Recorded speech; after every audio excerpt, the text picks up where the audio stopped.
Morning game on Nesson is brought to you by Ace Ticket. It's more than a ticket. Visit Ace Ticket or call 1-800-MY-SEATS. And by Jordan's Furniture, the furniture store of the Boston Red Sox. Jerry Remy, Dave O'Brien, Garen Austin with you. Very comfortable day here at Fort Myers, 81 degrees. As we give you a look at the starting lineup for the Red Sox, it has an A-list feel to it, certainly, with Dustin Pedroia to start things off at second, Andrew Benintendi in left, Mookie Betts in right field, Hanley Ramirez the DH with Mitch Moreland at first base, Xander Bogaerts at short, Jackie Bradley in center field. It'll be Pablo Sandoval at third and Christian Vasquez doing the catching and batting ninth. They'll be facing the right-hander from Minnesota, Kyle Gibson, 6-11 last year, an ERA on the high side at over 5. So far, he's been pretty tough in the spring. And the defense today for the Twins, Miguel Sano will be at third base, Jorge Polanco the shortstop, Brian Dozier at second, and Joe Mauer the first baseman. Left to right, Eddie Rosario, Byron Buxton, and Max Kepler, and Chris Jimenez doing the catching for the Twins. First one in there for strike one on PD, and we are underway with opening day just 8 days away. April the 3rd at Fenway against the Pittsburgh Pirates. And a high pop-up in a shallow right center, and Dozier, their slugging second baseman, to put that away. So one away for Benintendi. Jerry, great to see you. Good to see you, David. I want to alert you that this is a baseball field, not a basketball court. I knew that was coming. I knew that was a matter of time. So the action is one way. In one way, that's it. Look at our umpires with the youngster behind the plate, Jeremy Rehack, Kellogg Hudson, and Holbrook, all veteran umpires.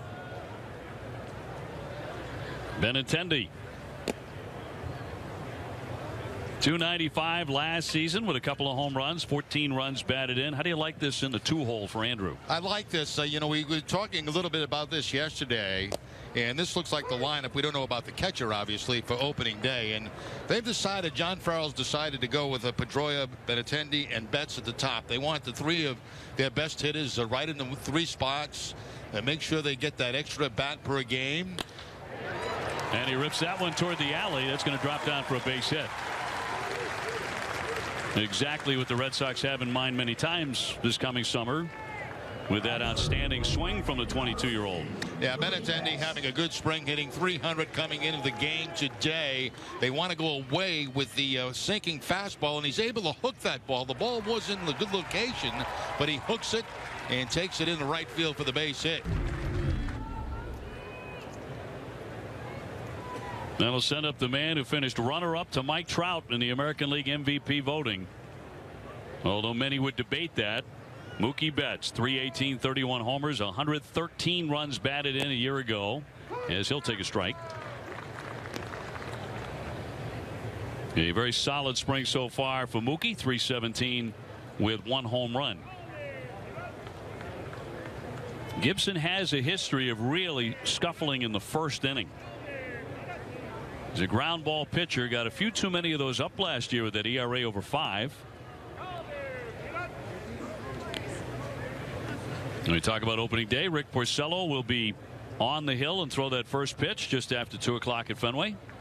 And you were looking at the forecast, and it looks like sunny and 49 degrees for opening day, according to what you predict. And we're trying to figure out the wind more than anything else. A check swing and a strike where that wind will be blowing in. That wasn't on the forecast that I saw. Let's hope not. 49's not horrible. As long as there's no wind, that's certainly doable. No wind, no rain, no snow. Keep the wet stuff away. Just getting started here in Fort Myers. And the step off by Gibson. He's the same size as Chris Sale, 6'6", about 215 pounds.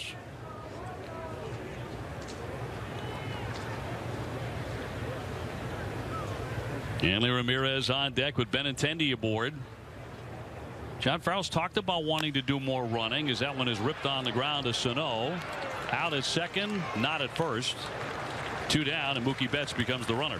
Sano, who last year was started the year in the outfield, then moved back to third base, had a little bit of trouble getting the ball out of his glove right there. And of course, with Mookie Betts getting down the line, there's going to be absolutely no chance to get a double play. I think even if he's clean, you see the double clutch right there. And really not much of an opportunity for Dozier to turn that ball over with Betts running. And John Farrell talks about being more aggressive on the bases. It's not just stealing bases. No, you're exactly right, Dave. That's a great point. You know, it's more of just going first to third, being able to score from first base on a ball in the gap. Different things like that, which they've worked an awful lot on so far this spring. Base running's got so many techniques to it, not just straight out steals. Strike on Hanley. Hanley Ramirez coming off a career best 111 RBIs last year. Good spring, 298, 3 homers. He's driven in 13. A lot of the Red Sox in this lineup enjoying very nice offensive numbers so far in the Grapefruit League. Dustin Pedroia hitting .464. See Gibson throwing the first base quite a bit. You know, most sinker ball pitchers will do that because a lot of times they'll run on sinker ball pitches. They play a lot of hit and run. Of course, hit and run's not in play here, obviously, but you'll see a lot of sinker ball guys throw a lot of throws to first base.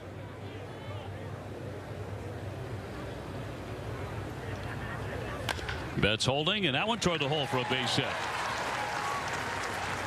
Mookie will stop at second base. Second hit in the inning for the Red Sox against Gibson. You know, Hanley has not yet played first base, and the Red Sox would love to get him out there prior to the season starting. It's been all DHing here in spring training. There's that sinker again.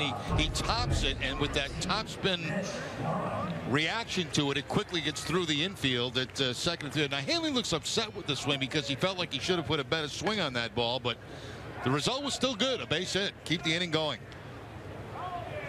First and second brings up the lefty hitting first baseman Moreland. Is that reaction you're talking about? Yeah, he felt like maybe on that particular pitch he should have made better contact than what he did.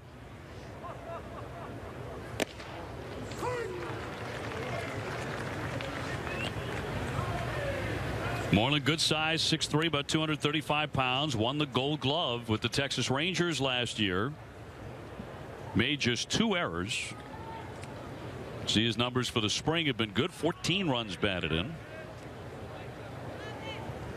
Trying to pick up one right away in the first inning, and that one almost got him on the foot. You know, I've been watching teams play defense against Moreland, and of course on the infield a lot of guys play him with the shift on with the pull, but in the outfield pretty much straight away, with the exception right here of the Twins. You can see Byron Buxton kind of shading him toward right center field. He's used left field an awful lot here in spring training. 22 home runs for Texas last year. He hit .233, and that one a sliding stop there by Dozier, up and throwing, and he'll get it to retire the side. It almost squeaked through. Red Sox with a couple of hits. They strand 2. No score after a half inning here at Hammond Stadium.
Facing the Red Sox new left-hander Chris Sale. Acquired by the Red Sox, the prize lefty in December for 4 minor leaguers. And he has been impressive to say the least so far this spring. 10 strikeouts in his last outing, no walks against the New York Yankees. And in for a strike on Dozier, who's a home run threat. Last year with the White Sox, Chris went 17-10. 334 earned run average. This is his 5th start in the spring. There's a looping line drive base hit over Pedroia. So Dozier going the other way for a single. So the leadoff man is on in front of Jorge Polanco. Buxton will be next, then Sano and Mauer. Joe Mauer batting out of the 5 spot. Byung-Ho Park, their DH, with Max Kepler in right field. Chris Jimenez doing the catching, and Eddie Rosario in left field hitting 9th against the 6-6 Sale. And here's Polanco. One thing you'll notice about Sale is the fact that he wastes no time. I mean, he gets the ball right back on the rubber and is ready to go. Hitters will try to slow him up a little bit. Don't you love this idea? Yeah, it's a novel idea in baseball, isn't it? Get it and throw the darn thing. He tears into that one down the line. That should be an extra base hit all the way to the wall. Dozier runs pretty well. He's around third. Going to be a play at the plate. Pedroia guns the 1-hop and got him at home plate. Vasquez down with the tag. Benintendi to Pedroia to Vasquez. Beautifully executed. That's a terrific relay by the Red Sox. You know, all things you work on in spring training, and you know that looked like a short run, but watch where Pedroia gets. That's the key. Benintendi getting to the ball in the outfield. As he tracks it down, he's going to overthrow the first cutoff man, but then gets it to Pedroia, who's backing up the cutoff man, and they get the man at home plate. And that's a long way to go for a second baseman to go from his position there to back up the cutoff man and then get the out at home plate. The throw was perfect. Yeah. On the foul side of the third base line and perfectly spotted for Vasquez to whip down the tag. Polanco did take second. Here's Byron Buxton at 263 with a home run last year. Pop down the line on the move. Betts. That's going to keep on sinking. Foul just off the line. Pretty close. Let's take a look at the Red Sox defense while we have a second. Pablo Sandoval at third base. Xander Bogaerts the shortstop. Dustin Pedroia at second. And Mitch Moreland the first baseman. Left to right Andrew Benintendi.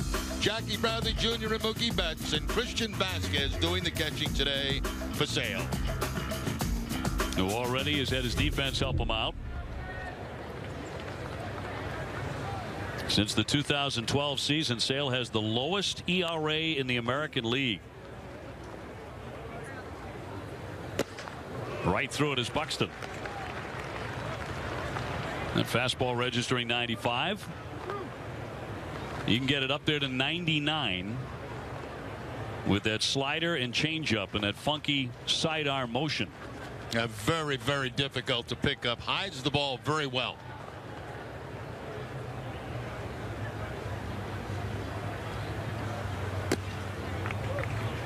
Vasquez catching him today. John Farrell seemed to open up a little bit of a, I call it a window more than a door yesterday about the backup catching spot.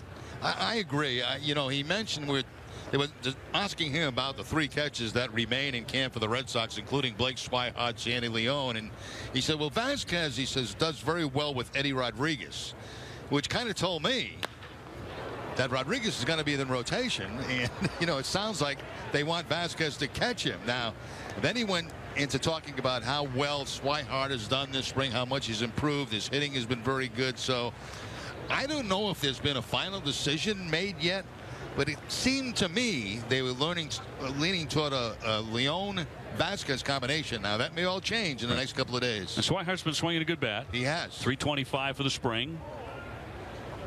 Going back to catching this year. Cutting a miss by Buxton, and down he goes, and Sale has his first strikeout of the day. Yeah, I just ran back and fired the fastball that time at 96 miles an hour for Sale to pick up the strikeout. So it's going to be elevated a little bit. You can see it right there, up and away. from Buxton to pick up his first of the afternoon. Sale and Max Scherzer, the only two to record 200 strikeouts each of the last 4 years in the big leagues. Here's Miguel Sano, the third baseman. And a right-hand hitter, big kid, 6'4", 260. He looks at a strike. That was the changeup that time from Sale. That changeup at 86 miles an hour. You look at Sano's numbers so far this spring. Polanco at second here in the first inning. No score.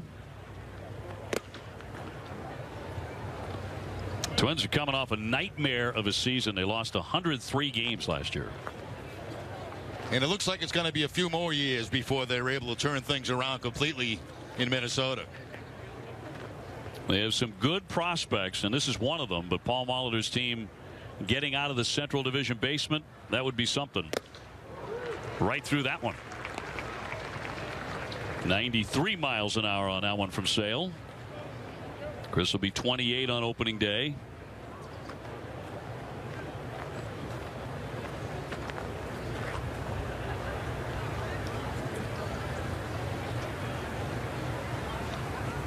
Sale, a native of Florida in Lakeland.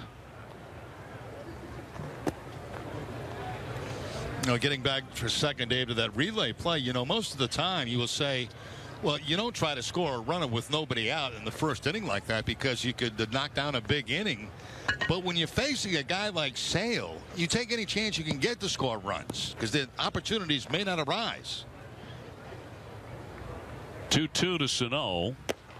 He blew him away.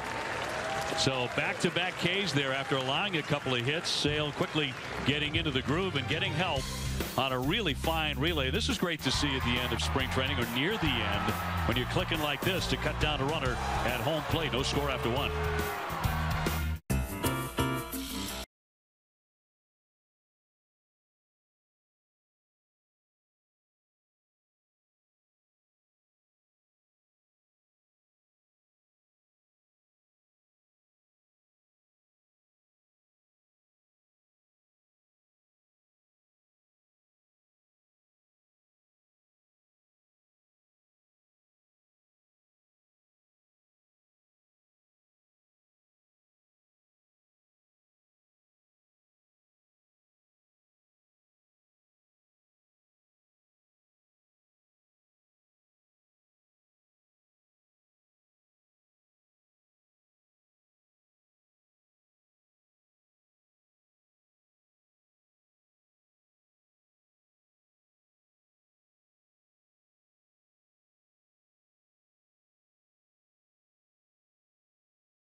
Nothing here at Hammond Stadium, the home of the Twins, and the Red Sox bring up Bogaerts, Bradley, and Sandoval. Pablo Sandoval continues to have an impressive spring.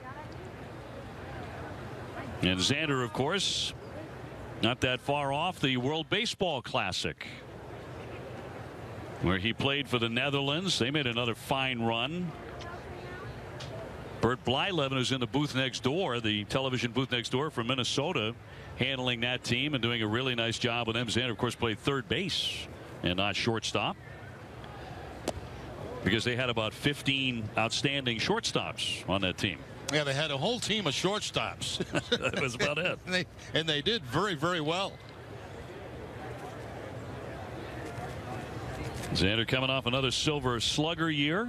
As you look at the Panda, who homered yesterday in one of the Red Sox games. Sox with a split squad. Tied the Phillies 3-3 and beat Tampa Bay in the other game 7-5. But Sandoval homered from the right side. Bit of a headline there because, of course, he had abandoned hitting right-handed 2 years ago. And that one will dip downstairs.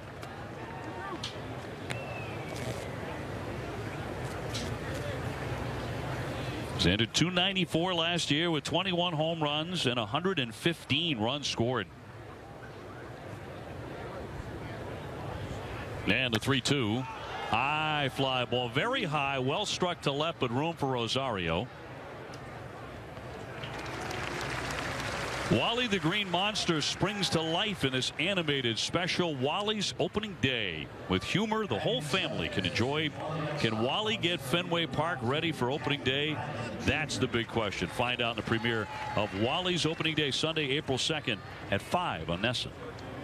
He's got some work to do because opening day sneaking up on us very quickly. Got to get that field in shape. And after the nor'easter, were you in Florida during the nor'easter? Yes. Yes. Good job. Yeah. We got 8 to 10 on the coast of New Hampshire. Popped up. Sano and Polanco over. Man, the third baseman will make the play in fair ground. 2 down as he gets Jackie Bradley. Well, Sano never really looked comfortable going after that pop-up. I don't know. The ball was slicing away from him a little bit, but he makes the catch. But it was not exactly a 10 on style. You can see where he's playing in on Jackie Bradley, and I wouldn't call that smooth, but the result was okay. Was not Brooks Robinson-esque. No. Here's Sandoval. 353 so far in the Grapefruit League with 4 home runs. He's also driven in 19. Yeah, this has been pretty impressive by Sandoval so far this spring. Completely different guy than a year ago. Hard hit base hit past the diving Sano, who was well off the line, but he beat him anyway. Red Sox now with 3 singles. And think about what Sandoval had to go through last year and coming into camp way overweight, eventually hurting his shoulder, losing his job. And, you know, you got to give him some credit for making the commitment finally of going back and losing some weight and coming back into spring training. And he's really played hard and played well and has opened a lot of eyes. The Red Sox very pleased with what they are seeing so far this spring. Maybe doing nothing less than saving his career. Yep. Vasquez up the middle. Snagged by Polanco. The force play will retire the side. That'll do it for the Sox. No runs a hit. 1 man left. We go to the bottom of the second. 0-0 at Hammond Stadium.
Second inning.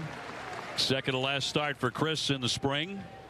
Left the White Sox with franchise records up and down, including single season strikeouts, 274 one year. He has 2 so far today and deals down an in-ball 1 on Joe Mauer. Still the highest paid member of the Minnesota Twins. Although he has steadily faded the last few years. Used to be an elite hitter and now kind of a middle of the road guy. 261 last year, 11 homers, just 49 runs batted in. Yeah, and injuries have caught up with him a little bit too over the last few years. He's still the face of the Twins. Figures to see more time at the DH spot in the years to come. He's at first base today.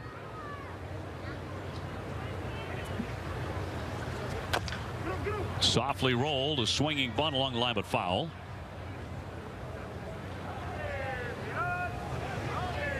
You mentioned earlier, Dave, about Sale, you know, his velocity, and a lot of people talk about his velocity being down a year ago. And one of the reasons for that is the White Sox wanted him to go deeper in games. And so for that reason, you know, he didn't quite throw as hard and tried to extend himself deeper in the ball games. He doesn't have that worry here with the Red Sox, and he's letting it loose.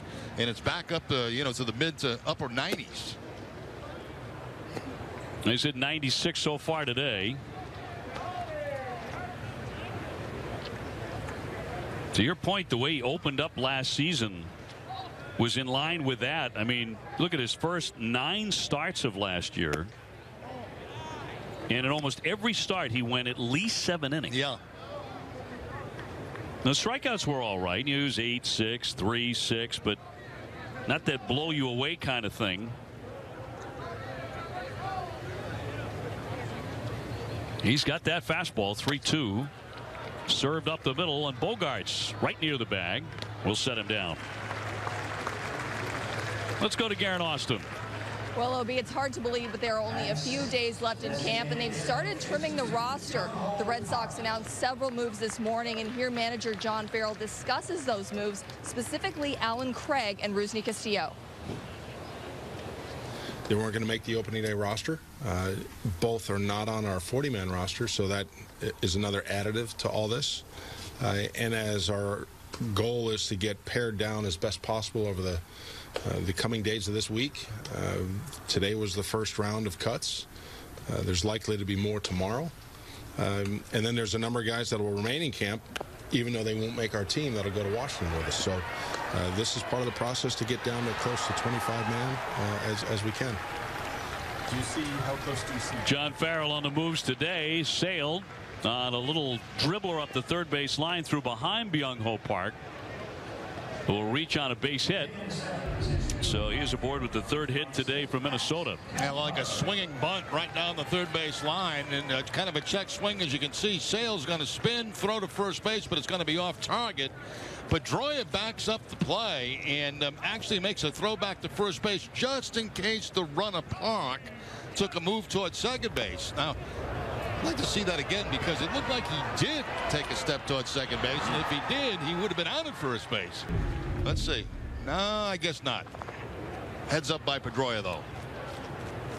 Sends up Max Kepler, right fielder. Kind of gave the Red Sox fits last year. Kid from Germany, born in Germany, hitting 171 last year with no home runs. Each side now with 3 hits into the second inning, and Sale from the set. Twins did sign veteran catcher Jason Castro to a big 3-year free agent deal. That was the major move they made. There was a lot of talk they might deal Dozier, Brian Dozier, to the Dodgers, although that never materialized. Fouled away at the plate. I think Dozier's one of those guys that just does not get enough credit. You know, every year, home run numbers, plays a pretty good second base, pretty solid, very solid, I should say, at second base. Leading off a guy that maybe could be hitting down in the lineup a little bit with his pop. 42 home runs. Yeah. And they lead them off. He says he loves to lead off. It's his preference. And he loves the first pitch, so he can give him a quick 1-0 lead, but sometimes that's all the Twins get. Yeah, my preference would be to have him hit a little bit lower in the lineup, convince them of that. And those RBI totals would go way up.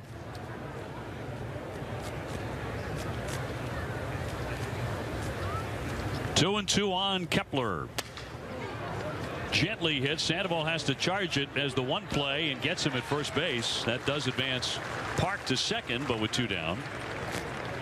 Are you noticing a rangier Panda? Without question. You know, I've been watching a lot. I've been down here for about 3 weeks, and every morning the Red Sox are out doing their fundamentals, taking ground balls, and I've been watching Sandoval very closely, and there's no question. The first time I saw him, you could tell that he was moving much better at third base. This time, having to come in and that kind of a one-hop throw to first base that he's able to make and record the out. But there's no doubt, Dave, that he's moving better than he was. He couldn't move a year ago. Yeah, that's a good point. I mean, it couldn't have been much worse. Right.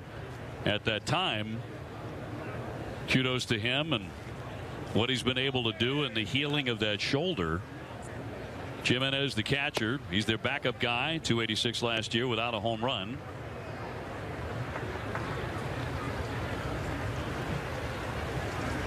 Pablo is a very friendly presence in any clubhouse that he's in. First couple of years with the Red Sox have been a disaster for him. He's the first one to admit that.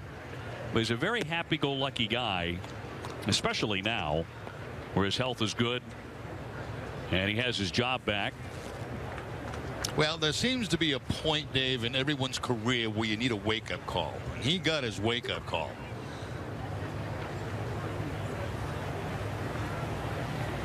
Park at second with 2 down. Fastball's been anywhere from 91 to 96 so far for Chris Sale. One of the things Red Sox fans I think are really going to love about him, you mentioned the first one, he works quickly. And we can't underestimate how important that is with some of the pitching staffs the Red Sox have rolled out. That one is inside. That were ponderous. And he does that too. He's not afraid to work inside to both right-handers and left-handers to open up the plate for himself. Yeah, there's that edge there. Yes. I think Dave Dombrowski was specifically targeting that in getting Sale. 3-1 lob foul out of play. See, there's a case there where you're, as a hitter, you got that 3-1 count and you're looking for a certain location. You're obviously looking for the fastball, something you can pull. But even on the 3-1 count, Jimenez was late on that swing.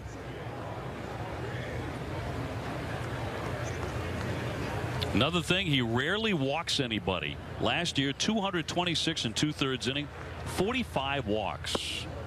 And there's one. As you speak. Right there. The kiss of death, of course. So first and second, does walk the 8-man to get to Rosario.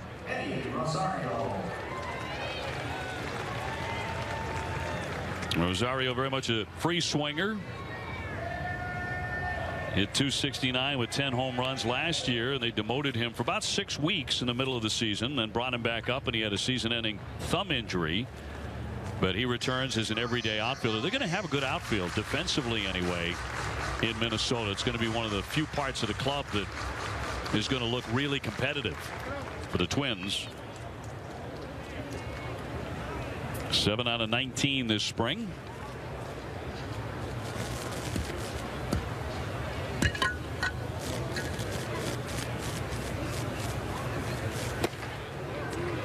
Strike one on Rosario. Dozier on deck. Now the 3-pitch mix you'll see from Sales, the fastball, we mentioned the velocity, the slider, and the changeup. Not many changeups so far in this game. That time the breaking ball away from Rosario.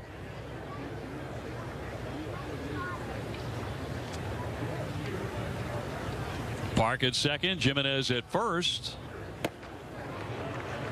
And he quickly has him in a hole. 0-2. Yeah, right now he's completely overmatched by Sale. Throws that fastball up and away, and 95 miles an hour, and really no chance at all for contact for Rosario. Lefties have hit just .203 against Chris Sale in Sale's career. Snap toss down to second base, a tag, and got it. He cut down Park, who fell asleep. And Vasquez, just a couple of years ago, coming off Tommy John, but that looks fully healed. Beautiful throw. Right on the money to retire the side.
Touchdown Park at second base to get Sale out of the inning. So it's Pedroia leading off in the third. No score. Sox and the Twins. And the defense has been a big helping hand for Chris Sale in the early going. Pedroia 0 for 1. He's popped to second.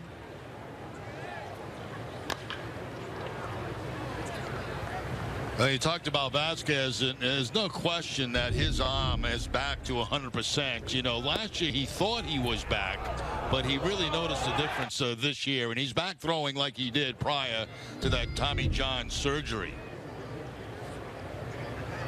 Very quick feet, very strong arm, quick release. And the will to do it. And I guess it goes hand in hand. When you know you've got a cannon. Yeah, you like to show it off. He likes to do that. Dustin Pedroia with 154 games played last year and made all the difference as he hit .318 with 15 homers. He scored 105 runs in the running for the Gold Glove all year. Moving into his 12th season with the Sox.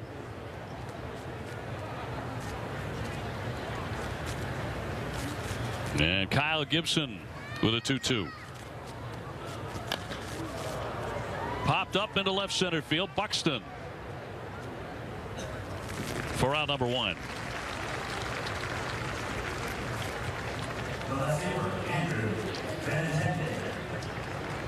So Benintendi will be next. Andrew off to a good start today. 1 for 1 with a base hit. And the world at his feet. He's 22 years old, the youngest player in Red Sox camp.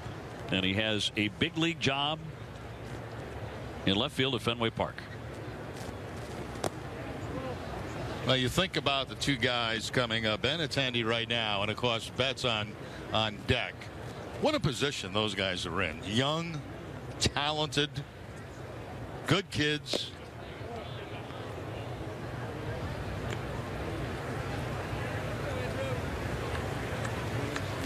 He had a great head of hair.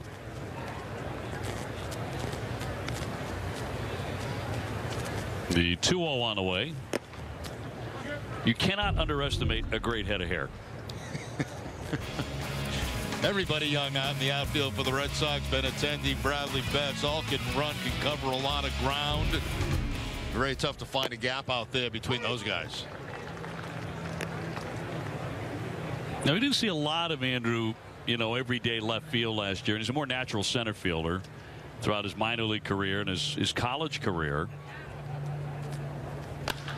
As he strokes that one foul, do you anticipate any issues at all in left field? He had one or two plays where a ball came out of the stands, maybe out of someone's shirt, or a light, a rocket line drive that got over his head. But any issues? No, I think he's going to be just fine. And center field actually is easier to play because you can see the location of the pitches in center field. It helps you get a jump on the ball. Obviously, in left field, it's a different angle.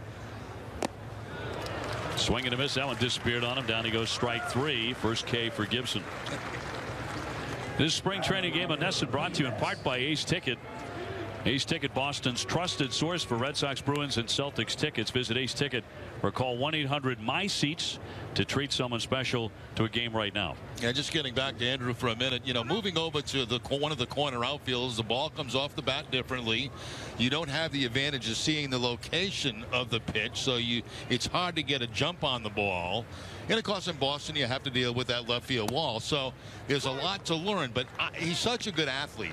I just don't see any problem with him making the move over to left field. And if you had any questions about how good an athlete he is, remember that catch he made at Tampa Bay? Tampa Bay, yes. When he went over the wall and robbed that shot, and it was one of the, I think, 5 or 6 great catches in baseball all year. And this play was something else. Remember, there was a table on the other side of the wall that he braced himself on and popped himself back up. The concentration right there, never taking his eye off the baseball, even though he knows he's going to go crashing into that wall.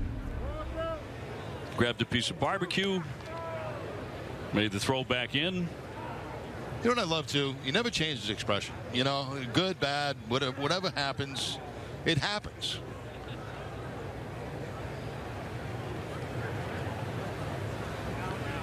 1-2 pitch downstairs on Mookie, and then Guerin did that walkthrough with him the next day, walking through the entire catch. And he knew exactly what he was doing. He knew that table was there on the other side of the wall, and that he could brace himself and wouldn't flip up over and land on the other side. Mookie 0 for 1 in this one.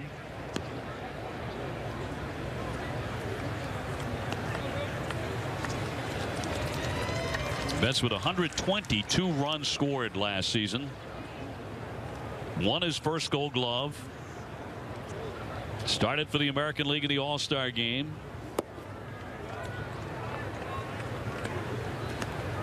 Led the Red Sox in batting average, runs, hits, and stolen bases. And the Orioles never want to see him again. Ever again. Polanco will dig that at short. That's a fast inning for the Red Sox. They go 1-2-3 against Gibson. Still 0-0 here.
Rosario back in the box. He was there when Vasquez made a dynamite throw to cut down a runner at second base to end the second inning on a pickoff. So Rosario back in there. He'll be followed by Dozier and then Polanco for the Twins.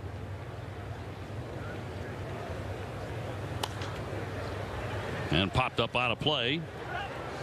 Rosario faked a bunt on that very first pitch, and I watched the Red Sox infield how they react. Of course, at third base, Sandoval charging, but we mentioned this many times. The way the Red Sox defend the drag bunt from a lefty, if they have Pedroia come in from his second base position and leave Moreland at first base.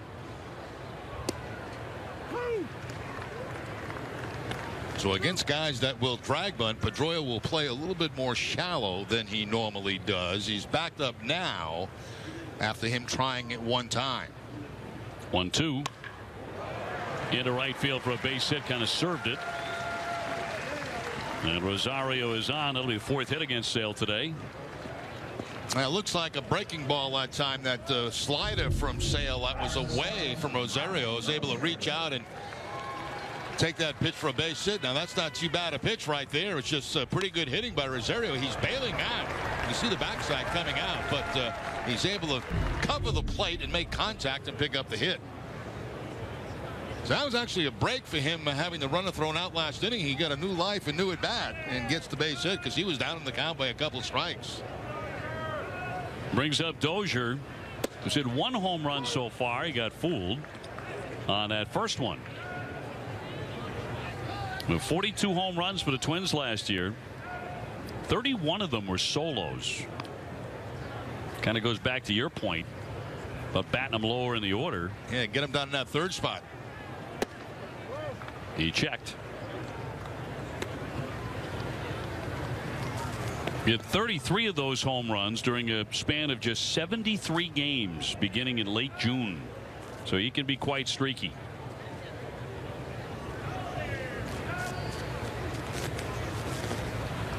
And Sale with a 1-1. A strike. Sale is yet to win the Cy Young Award, but he has finished in the top 6 in the voting for 5 years in a row. Many believe it's just a matter of time and a matter of perhaps more run support, which he certainly figures to get with the Sox this year.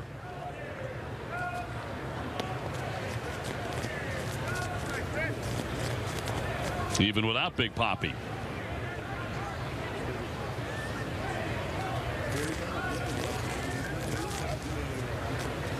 Looking for a double play ball here, and it's in tight.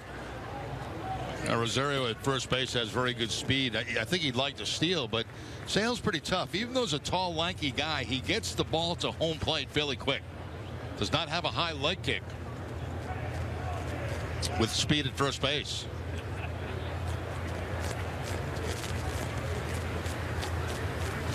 Two and down he goes. He struck him out. Third one in the book for Sale today, and one away. Did not go with a fastball there. Vasquez sets up away, and tough to tell whether that was a slider or it was a changeup. It wasn't exactly the location he wanted. They wanted to go away. It got a lot of the plate, but still gets the strikeout. Polanco now 1 for 1 with a double.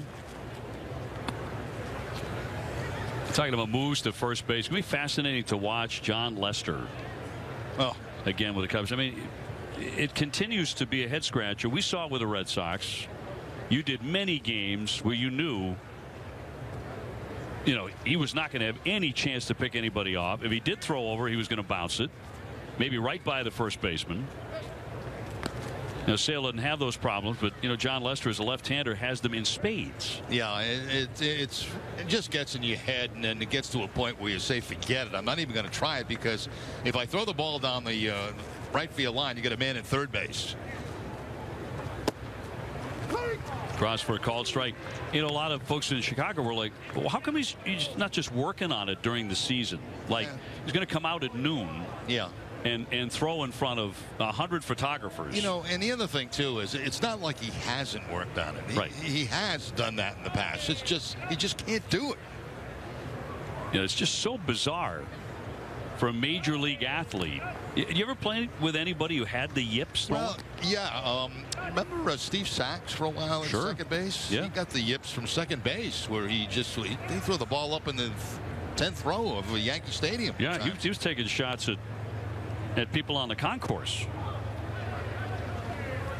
1-1 will dip in there for a strike. Chuck Knobloch, they remind me, from the truck was another one that had those same problems throwing the ball. Yep. We've had catchers I've seen in the past that had to double pump to get the ball back to the pitcher. Mackie Sasser is another one. Drove pitchers crazy.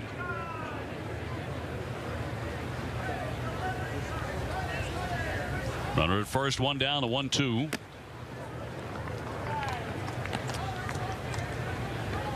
Remember, camp opened up for the Red Sox, and Swihart, the first day that he was catching, had trouble throwing the ball back, and everybody was saying, "Oh, Swihart's got the yips." Well, now he got that corrected. He did.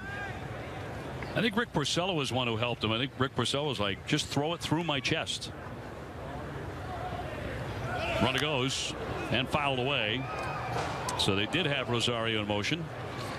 Hey, don't forget to catch Dining Playbook with Billy and Jenny Saturday mornings at 9. Find out the best places to eat and drink before, during, and after the game throughout New England. Tune in every Saturday morning at 9 on NESN. Dining Playbook, driven by your New England Chevy dealers.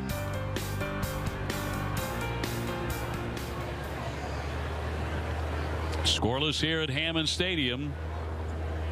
Twins have had men on base each of the first 3 innings against Chris Sale. A slicer foul by Polanco. Dave, while I got a chance, I'd like to say happy birthday to Dylan Levine. They're watching today from Colorado. His birthday is coming up on Thursday. We don't work on Thursday, so I want to take this chance to wish him happy. I'll tell you one thing. He's turning 11 years old. He can hit. He can really hit. He rakes. Yeah, he's swinging back well. Happy birthday, Dylan.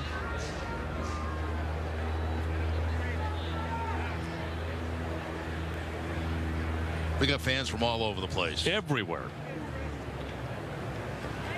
Well, you do, and they're all delighted you're back for another season at the microphone. Red Sox baseball. Line to right. Mookie Betts closing on that. 2 down. Buxton will be next. What is this season for you coming up on NESN? This will be number 30. It's hard to believe. Number 30. Great round number. It's never in my wildest dreams did I ever imagine I would make it 30 years in the booth. And it started to hit me a little bit this off season thinking about it. I spent almost half of my life as a broadcaster for the Red Sox and almost 40 years in the organization. Wow. I mean, it's like, where did it go? Yeah. 40 years. Yeah. Player, coach, broadcaster. Red Sox Hall of Famer. What's the gift for 30 years? Is it diamonds? Well, I could use a new car. I don't know. I'm not trying to push anybody. We're trolling already. The season hasn't even started. We're trolling for stuff. Yeah, it's a Cadillac. That's what it is. For 30 years. It's a caddy. 2-0 on Buxton. Sale struck him out first time up in the first inning. And he moves his feet there. Sale, of course, starred at Florida Gulf Coast University close by, where his number is retired. Not far from the Sox Spring Complex. He was the #1 prospect in the Cape Cod League, pitching for Yarmouth Dennis in 2009. That one stung into left field, and Benintendi will scoop it up, heading into third base. Rosario, as he goes around and stops there. So this has not been a cakewalk for Chris Sale. He's had runners on base every inning, and 2 more here in the third. I agree, Dave. Last time was a cakewalk against the Yankees, where he had 10 strikeouts in that ball game. But give the Twins credit. They see Sale quite a bit too, facing him in that Central Division for many years. And They're being very aggressive against Sale here in this game so far. Still no score, though, on the scoreboard. Brings up Sano. Third baseman 0 for 1 with a K. Went for the downs there. He typically does. First and third, 2 down. Red Sox have already nailed a runner at home plate on a nifty relay that went 7-4-2 in the first inning. And in the second inning, Christian Vasquez made a picture-perfect throw to pick off Park down at second base. That was a laser beam. Or it could be a very different game here in the first 3 innings.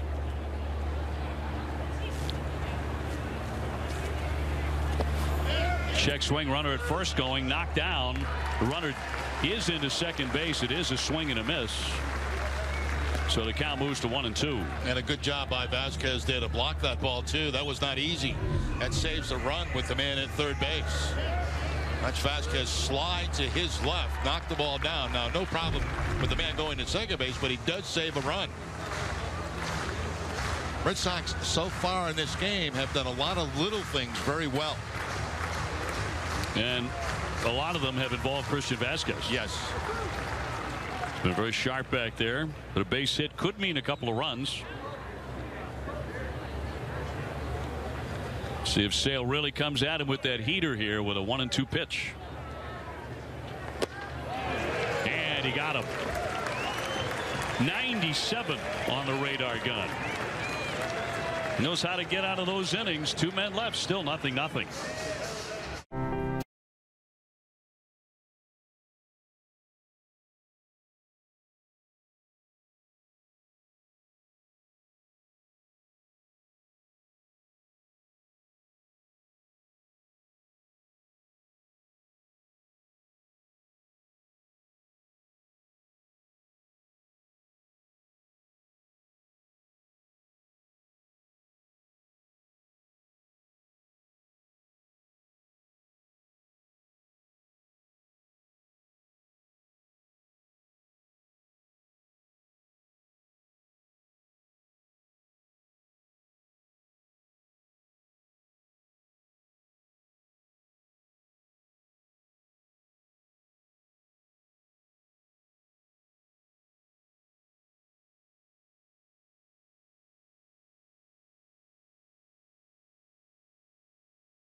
See the strikeouts for Sale. He's mixing up his fastball, his slider. Very few changeups so far in this game for him, but getting the big strikeouts when he needs them.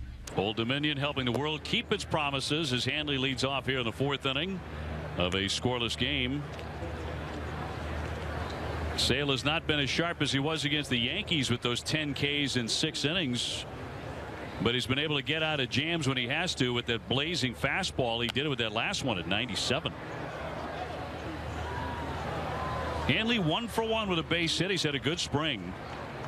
Looks to be in great shape again. He's been hitting over 300 with 3 home runs in the Grapefruit League. Good frame of mind coming off a good season with the Red Sox, and I think it relishes the idea of being the DH for the Red Sox. Now following his great friend Big Papi, is that one a swatted foul? I think the only thing that's got him down a little bit is the shoulder problem that he's had throughout spring training, and as we mentioned in his first at bat, has not been able to get to first base yet. Mitch Moreland on deck, playing first base. He's 0 for 1 today. And then Xander Bogaerts against Kyle Gibson, the 29-year-old. Half a wave and a miss, and down he goes, strike 3. Strikeout number 2 for Gibson today. Gibson's got good stuff in a different way than Sale. He's got that sinking fastball. That was a breaking ball that time to pick up the strikeout. You see the catcher setting up away. He wants the ball down and away, and that's exactly where he got it. The Twins say it's a big year for Gibson as far as a potential contract. As you say, he's almost 30 years old. He's their number 3 starter. He's coming off a 6-11 year with an ERA over 5. He has a lot to prove, as Moreland will take a pitch low. He's been a serviceable starter for them.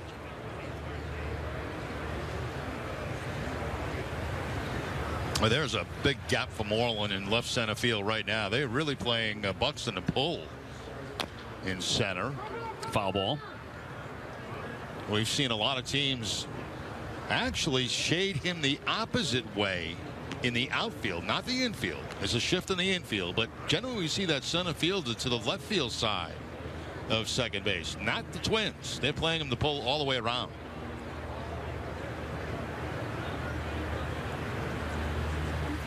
I'm talking to some friends in Texas who believe that Moreland is going to be a way better hitter at Fenway, and it's something you touched on earlier in the game. With that willingness to go to the monster, to go to the opposite field. You know, he hit .233 last year. There was a disappointment for him, but that Fenway will serve him really well. I agree with you, Dave, and you know, that's a good point, because I've always said that Fenway was built for left-handed hitters, because it makes you. Just ask David Ortiz, you know, and guys that have the ability to drive the ball to the opposite field, off the wall, into the net. It keeps their shoulder on the ball longer. It keeps their head on the ball longer as they try to move the ball the other way. And they have that kind of power where they can use that to their advantage. 2-2. I had somebody tell me the other day, you know, watched him for the last couple of years with the Rangers, said he'll hit more home runs as a Red Sox player than he did in Texas. Now, Texas is a bandbox, but I think that's exactly what he was referring to. You know, go the other way, hit the ball up into those monster seats once in a while. You know, take it if it's there. Absolutely. So many of the great left-handed hitters for the Red Sox who had the ability to go off that left field wall, I mean, always maintained high batting averages. Bogaerts on deck, bases empty, scoreless here in the top of the 4th. First baseman will have that one a fair ball, and Morrow at the stab for the second out. 2 down for Boston. Jordan's Furniture is the furniture store of the Boston Red Sox. Right now, get up to 60 months, no interest, with equal payments. Furnish one room or your entire home. Best of all, you get to enjoy it now.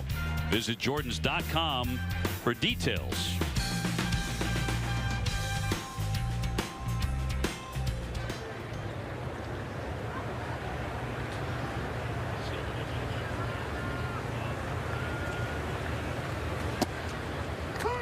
Two down for Xander, who flied to left in the second inning, 0 for 1.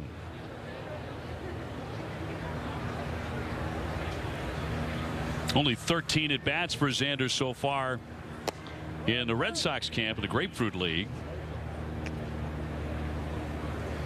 You know, every year as a play, you come into the spring with a goal, and I would imagine for Bogaerts, the goal this season would be to put together a full season. You know, last year he was so hot in the first half of the year, and then it kind of slid down for him in the second half. I don't know if he got fatigued. He did play a lot, shortstop, demanding position. But the second half of the season wasn't as productive offensively, and you try to put the whole package together. And I would imagine that's a goal for Bogaerts this spring and throughout the season. Starting shortstop in the American League in the All-Star game. He was red hot at that time. He wasn't alone among Red Sox who, by the time the postseason rolled around and that sweep by the Cleveland Indians, looked gassed. Yeah, He did. And that series was a wake-up call for the Red Sox young players. Yeah. Yeah, I think Mookie Betts said that. Learning experience, a pop to right field, and the Sox are going to go quickly here in the 4th inning. As Gibson gets him 1, 2, 3, 3.5 in the books. No score at Hammond Stadium.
And Kepler, the batters, up against Chris Sale here in the last half of the 4th inning. 0-0 game.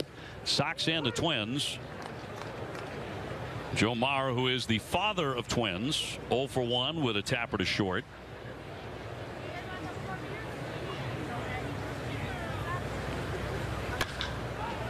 Toward the hole, Pedroia to right field, sliding stab up quickly, got him.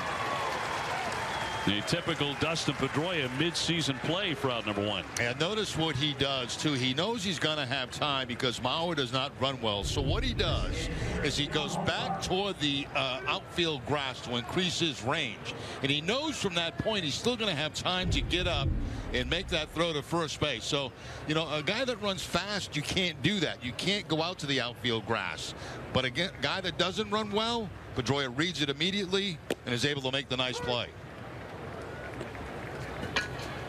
Young Hole Park, first baseman, 1 for 1, and was picked off second base by Vasquez in the 2nd inning.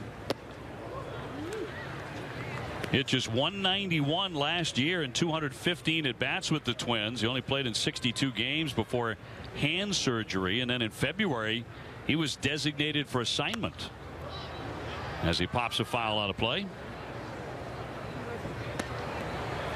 But they think he's going to make the club this year. He's really swung a good bat in the spring with 4 home runs. Been hitting over 360. Vargas, their anticipated DH or first baseman, has been hurt. Man, the 0-2.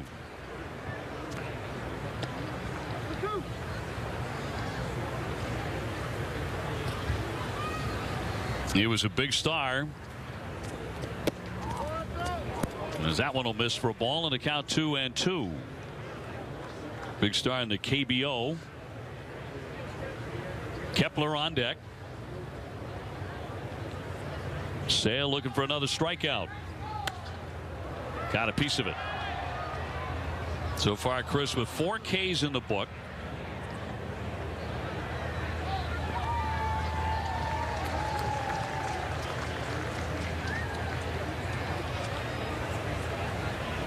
He has not had a 1-2-3 inning yet today. Again, just flick foul by Park.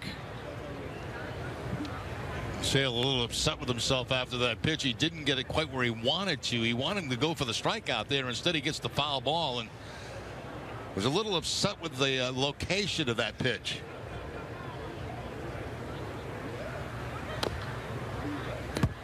Park still fighting. And getting annoyed is Chris Sale. Yes. I've seen enough of this guy. Gotta love the tempo. 2-2. And this one, a fair ball popped up. And Moreland creeping in. 2 down.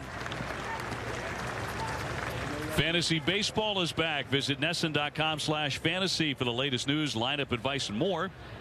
Go to yahoo.com/fantasy baseball to join a season-long Yahoo Fantasy Baseball League or to build your own. Sign up today.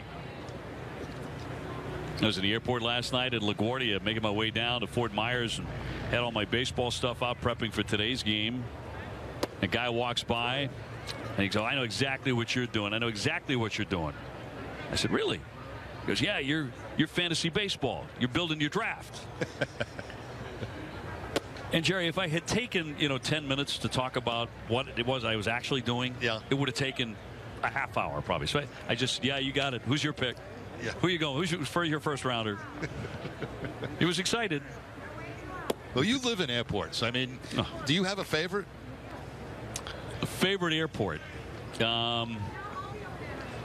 No, I actually hate all airports. Well, you're in plenty of them. I hate all airports. Mr. Three-pointer.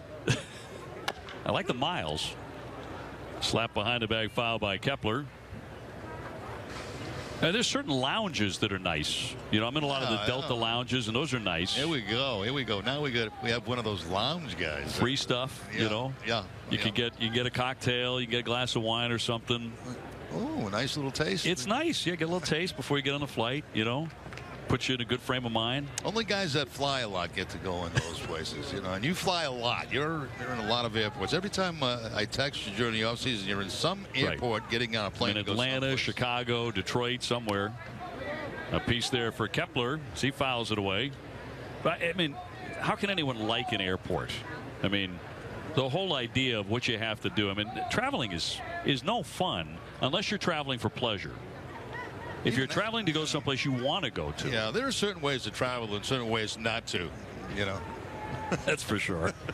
Like charter flights. Very nice. That's the way to go. Very nice. Yeah, well, we're fortunate enough to be on those. So Jack McCormick takes care of everybody in pretty darn good shape on our charters. Get a whole row to yourself. Although Joe Castiglione really snores. That'll be in there for strike 3. Pins him to the plate. Down goes Kepler. 1-2-3. Sale needed that inning. And that's his quickest of the day so far. Still no score.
Foxwoods Resort Casino on April 28th.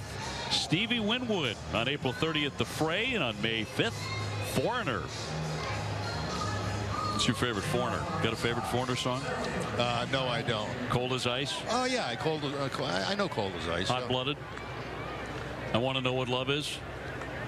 Feels like the first time. Well, you're a regular Foreigner fan. I am. It's my era. Or error.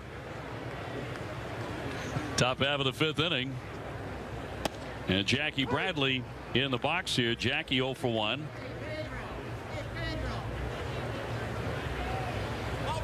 Jackie is popped up to third base. He'll be followed by Sandoval and then Vasquez against the right-hander Gibson. And a swing and a miss to put him in a hole. 0-2. Let's go to Guerin. OB, you'll be able to appreciate this. Jackie Bradley Jr. has been paying more attention to March Madness than anyone else in the clubhouse, and that's because his South Carolina Gamecocks are about to play, and it's the first time the team has even made it to the Sweet 16. JBJ told me that he would find a way to keep tabs on the game. And guys, the first time the Gamecocks ever won a national championship was the 2010 College World Series, where Bradley was named the most outstanding player, and they won it all again in 2011. Jackie, a great college player, and I know he's all over South Carolina and their success, from Frank Martin's success there. Unexpected. A lot of these SEC teams did very, very well in the tournament, and South Carolina was a bit of a surprise for many. But man, do they play defense. They get after it. Frank's a big baseball fan too. Their head coach, as that one misses up high. So Jackie following him very closely. I know a lot of the guys are following March Madness. Inching closer to the Final Four. Gonzaga's now into the Final Four for the first time. That one's fouled away. You like Kentucky, I hear. I do. And I know they're up against North Carolina, which is going to be a heck of a game. It was the first time they played. They both got 100 points, but it's going to be a great basketball game. I've seen Kentucky 7 times this year. They won every game. Oh.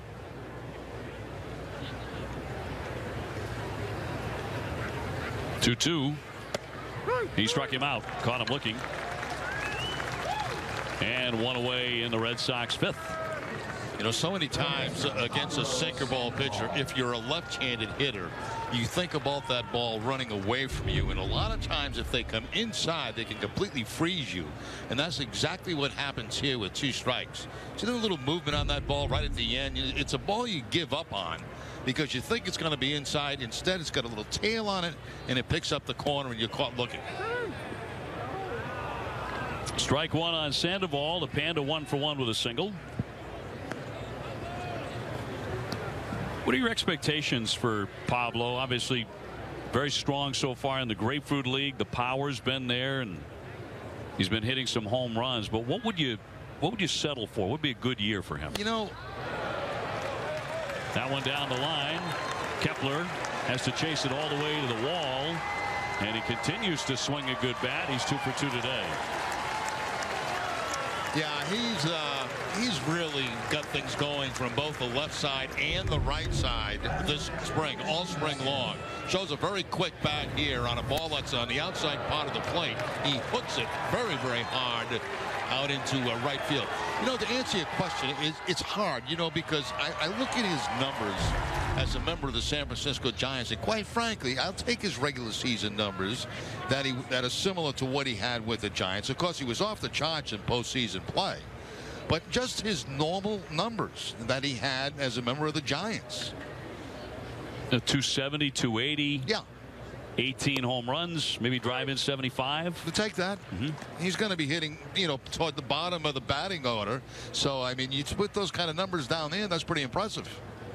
And as you point out, his postseason success was a big reason the Red Sox wanted him to begin with. Right.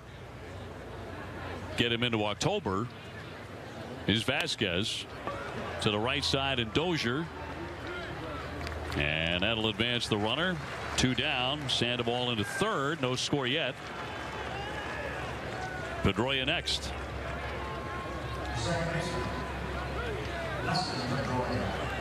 Dustin today, a pop to second, a fly to center, 0 for 2.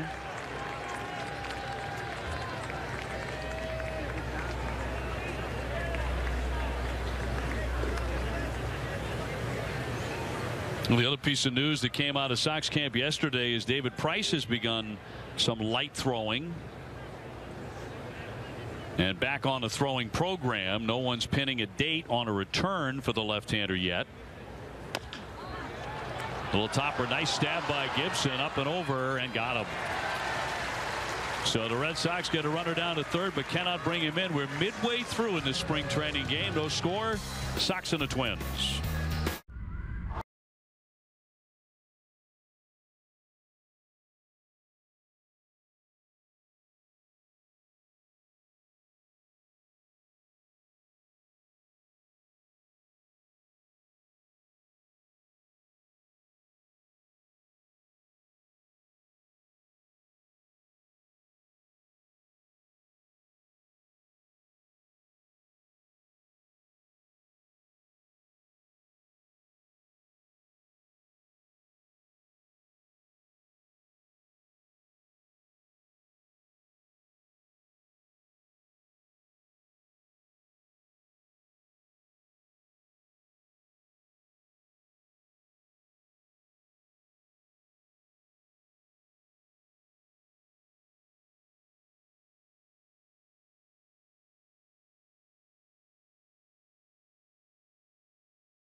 Back at Hammond Stadium, bottom of the fifth. No one's broken through yet. 0-0. Sox in Minnesota.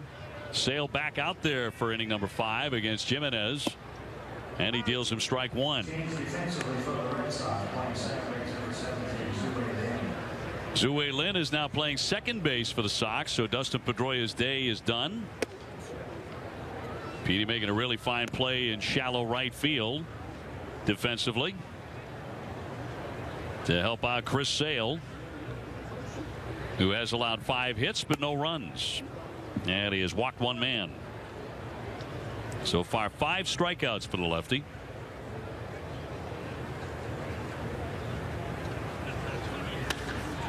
Rip, but that one fouled on the line.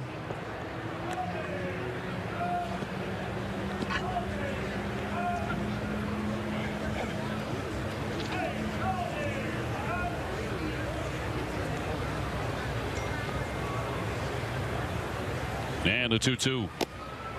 Tried to sneak it inside but missed. Rosario, the 9-hitter on deck, and then Dozier scheduled to bat. And a 3-2 fly ball into right center field. A lazy fly for Jackie Bradley. 1 away. You know, we talked last year a lot about you know, the young players on the Red Sox, and you know what good players they are, but also what good people they are. And I'm going to give you an example that, you know, Xander Bogaerts came back from playing in the World Baseball Classic, and I happened to be sitting in the office as he walked through with his bag, you know, from the trip and the bats and all that stuff, and you know, he's just greeting everybody, saying hello. And one of the first questions he asked Sarah Narachi was, did I miss the Jimmy Fund trip? Well hit. That one's going to slam into the very bottom of the wall, and Rosario's to second base with a double with 1 out. And I found that to be kind of typical of the way these guys are. You know, well, that's one of the first questions he asked when he came in. You know, not what's going on around here. What, you know, what I miss? Did I miss the kids coming down from the Jimmy Fund? And unfortunately, he did. missed that trip where they came down and had such a great time, and he was upset about it. He was disappointed that he had missed that. So, you know, a lot of times, you know, you hear us talk about what great kids they are, and, you know, it's true. I mean, when you hear something like that, it really makes you feel good. Yeah, that's classic. Yeah, Xander Bogaerts. It is. It really is. And great with kids. Dozier 1 for 2 with a base hit.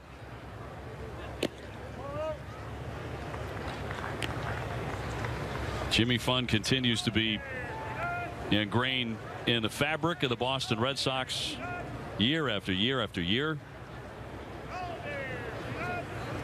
Will be again in 2017. Runner goes. Vasquez down to third. The tag, and he is out. That's the second man Vasquez has cut down on the bases today. Yeah, you know, they ought to give up. I mean, they really should, because Vasquez, he just cleared himself for the run. It's a right-handed hitter at the plate, so watch him clear himself on a pitch that's down and in, gets behind him, and then makes that throw. A nice pick also by Sandoval. As that ball bounced on the way to third base, and he's able to make the tag. So another guy wiped out of a scoring position. And a pop foul by Dozier back out of play. 2 down, bases empty. So the Red Sox erased a man at home plate on a nifty relay. Vasquez threw a man out at second base on a pickoff. And now a caught stealing by Vasquez to Sandoval to get another guy at third base. Chris Sale is loving his catcher today. That one is ripped to the corner. And it's going to be a foul ball just off the chalk. You know, we've seen a lot of things that are obviously good teaching tools for young players in this game today by the Red Sox. You know, we saw the relay, how to execute a relay. We saw the pickoff at second base. We just saw Vasquez, you know, go behind the hitter and the throw to third base. Not out in front, behind. He really had no option, obviously, that time, because the ball was, you know, in the dirt, moving to his left, and went behind the hitter. But that's the proper way to do things. And for those young players that are watching out there, you're really getting kind of a clinic in a lot of areas of the game today. 2-2, and down he goes. Strike 3. Another strikeout for Sale. More good defense for the Red Sox here. 0-0.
Well, looking for someone to get on the scoreboard here as we go to the top half of the 6th inning, and Benintendi will slice one foul for strike 1. Andrew on the day 1 for 2 with a single, and Bogey doing some double duty.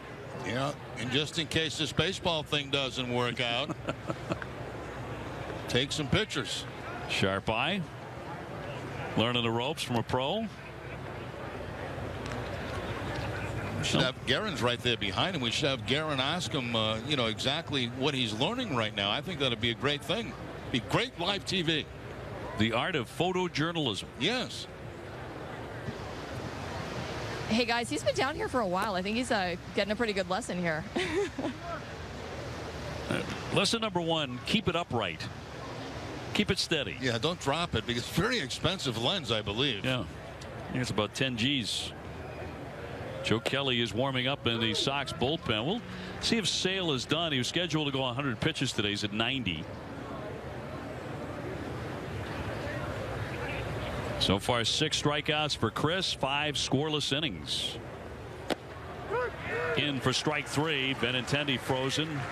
He is 1 for 3 today.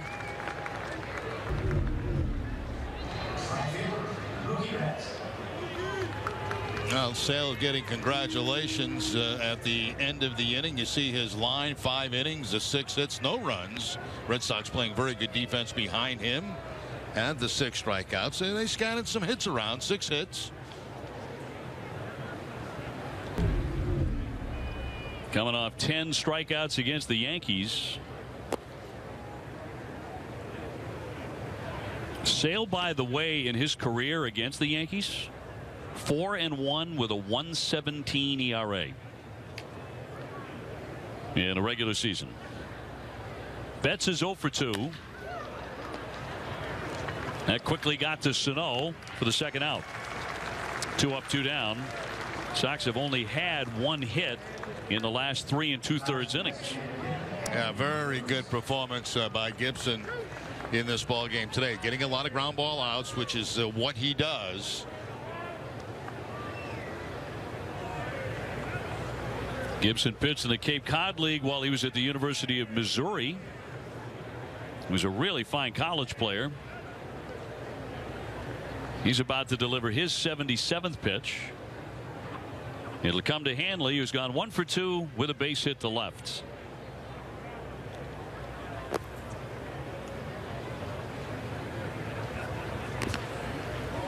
For Hanley, really, it was after the All-Star break where he made his biggest impact. Had some huge hits, too. Remember that night he homered off the Yankees in a walk-off to beat him at Fenway Park, but he had 63 RBIs after the All-Star break, and that was tied for the most in the majors. To really caught fire in that second half. And it was a clutch guy as Kelly's getting ready.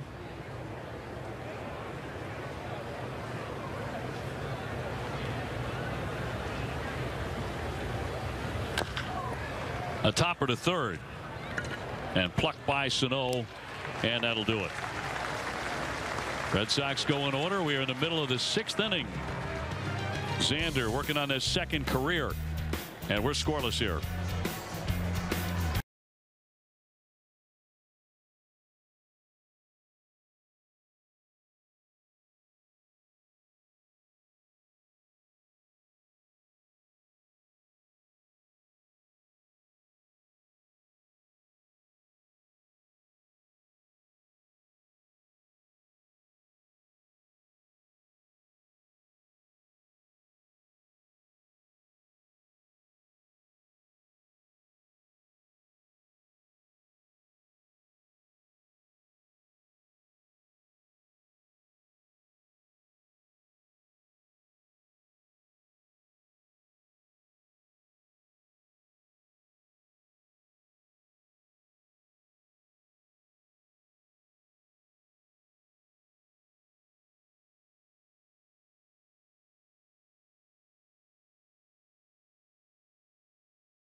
Nothing. MLB.TV Premium is back, and it's better than ever. Watch every out-of-market regular season game live on over 400 supported devices. Plus, get a free subscription to At-Bat Premium. That's the #1 app for live baseball. Blackout and other restrictions apply. Visit MLB.TV for details. Jerry Remy, Dave O'Brien, Garen Austin with you from Hammond Stadium. Spring home of the Minnesota Twins.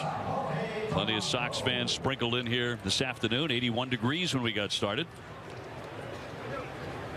And the Red Sox will bring on a new pitcher. That'll be Joe Kelly. He relieves Chris Sale, who went 5, giving up 6 hits, struck out 6, walked only 1 as he shut out the Twins. Joe 0-1 for the spring at 2.57 ERA. This will be his 8th appearance. Polanco, Buxton, Sano from Minnesota. Well, for Joe Kelly, every appearance that he has made so far this spring has been 1 inning each. And he will be the Red Sox setup guy come opening day. Craig Kimbrell back, of course, as the closer. A rattler toward first, but foul.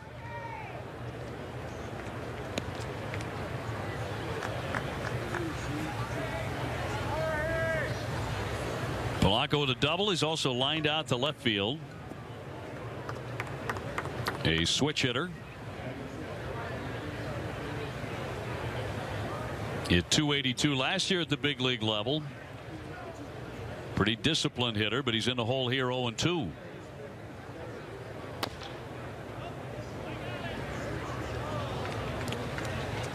Red Sox will get a look at the Twins very early, as they'll go to Minnesota for a 3-game series in early May.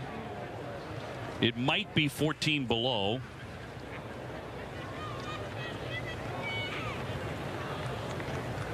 Although Bert Blyleven was telling us that the forecast for Minnesota for them opening week is very nice. Could be like in the 50s. 0-2. And he buried that one down low. Twins have Ryan Presley throwing in their bullpen. I think both teams eager to get the starters out of there because they couldn't do anything with them on either side.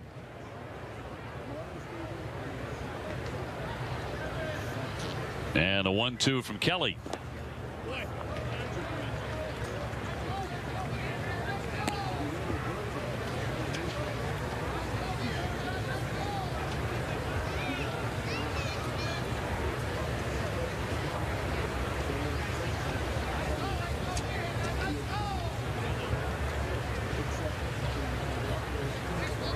Kelly with a long look in, working with Vasquez here into the 6th inning, and the 2-2. He's going breaking ball heavy here and misses again. 3-2. Yeah, trying to snap off that breaking ball down in and trying to get that hitter to swing over it, but it hasn't been tempting to swing at. They've been that far out of the strike zone. I know Joe's delighted that his role is set going into the season. It's a big deal for him mentally. It's not been the case in past seasons. As you say, the setup guy knows exactly when he's going to be coming in. The 3-2. And he walked him. Well, he had him behind 0-2, but he let him off the hook. Just the second walk issued by the Sox today. Jordan's Furniture is the furniture store of the Boston Red Sox. Right now, get up to 60 months, no interest with equal payments. Furnish one room or your entire home. And best of all, you get to enjoy it now. Visit Jordans.com for all the details. Well, let's see now if they try to push the envelope again. They've been trying to do it all day. The Twins have, being aggressive. Polanco at first base. See if he tries to take advantage of a stolen base opportunity. Vasquez has pretty much said to everybody in the Twins, don't try to run on me today. Yeah. Here's your stop sign. Yeah, I'm feeling pretty good.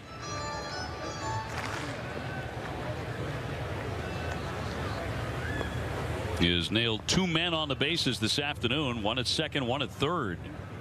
Well, Chris Sale was on the bump. The 1-0. In for a strike. You know, one thing you always watch for from the dugout if you're watching base stealers is you try to see if they're doing something different at first base when they take their lead and they're not going, and then when they're going. Some guys will tip off when they're going, and a lot of guys in the dugout have their eyes peeled at the man at first base, see if they can pick that up.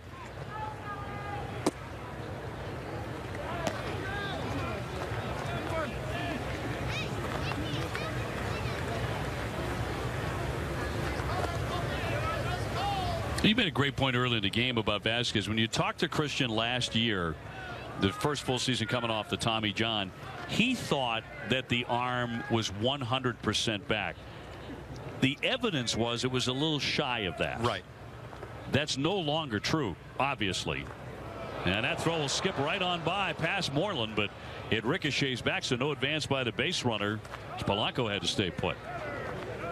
That's a break there for the Red Sox. I mean, most of the time when the ball gets by the first baseman, you get a man in scoring position, but this ball bounces right back. See, by the time Polanco gets back up, that ball's in the glove of Mitch Moreland. Kelly's pickoff throws are also 98.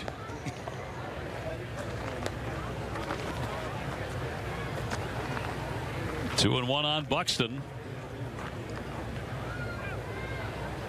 who is a really strong defender in center field. Big wave and a miss. 2-2. Going for the downs on that one. Now we look at Vasquez's day today as he makes that pickoff at second base. Nails a runner down at third base on a nice backhanded play in the dirt.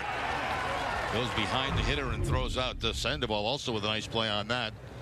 So a very active and very good day for Vasquez behind the plate. And again, about 24 hours after John Farrell floated the idea that maybe the backup catcher spot was still up for grabs behind Sandy Leon. That one just missed. So a 98-mile-an-hour fastball, but off the plate to make it 3-2. I'll see if they run now. 3-2 count. Nobody out. Trying to stay away from a double play.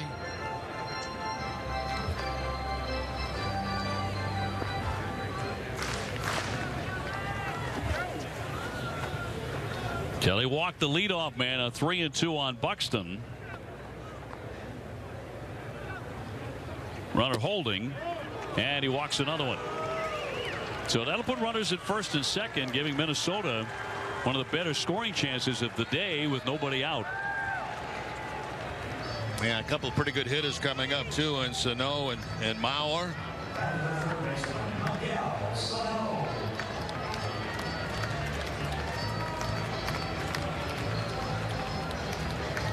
Well, Sale wrapped up Sano today. He struck him out twice. McKelly struggling to find a plate a little bit here.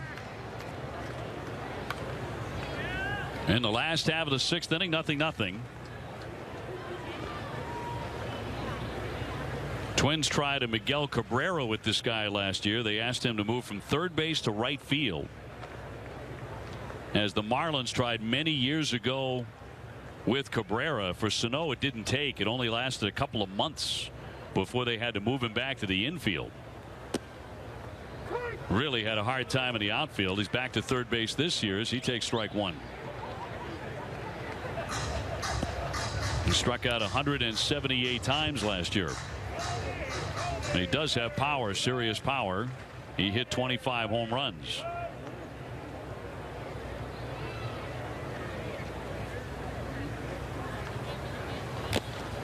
Fouled it away, and the count's 0-2. So a good start for Joe here to jump in front of Sano. Now back in the strike zone. First pitch was a breaking ball. That time the fastball fouled off by Sano.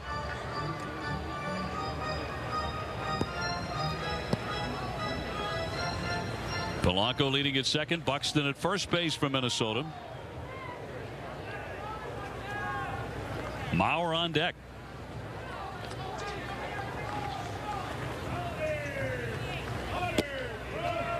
And barely missed again, and you saw Vasquez hold it there for an extra moment. Yeah, and then drop his head a little bit. He thought he had the outside corner that time. You see Vasquez now going through signs and what he's doing in case of the runner's taking off at first and second, where he's going to throw the ball, whether it be to third base or second base. What he doesn't want to have happen is have a middle infielder move if the runners go, if he's not throwing to second base.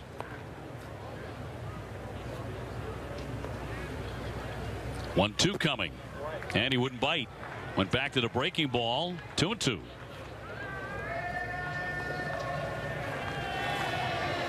Sox at the moment with a record of 14 wins, 13 losses, 3 ties for the spring, if that matters to you.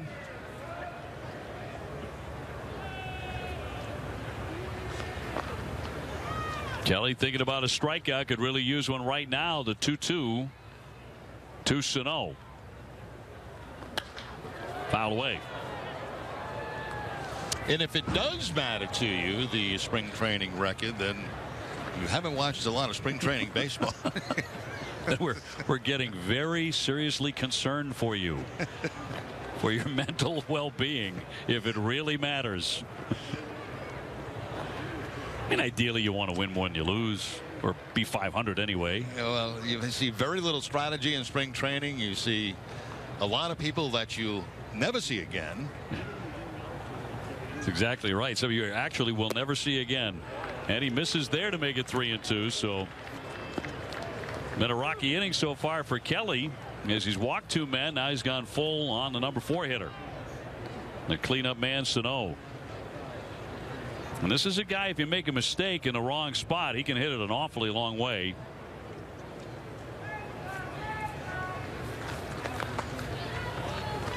Two men aboard, none out, and the 3-2.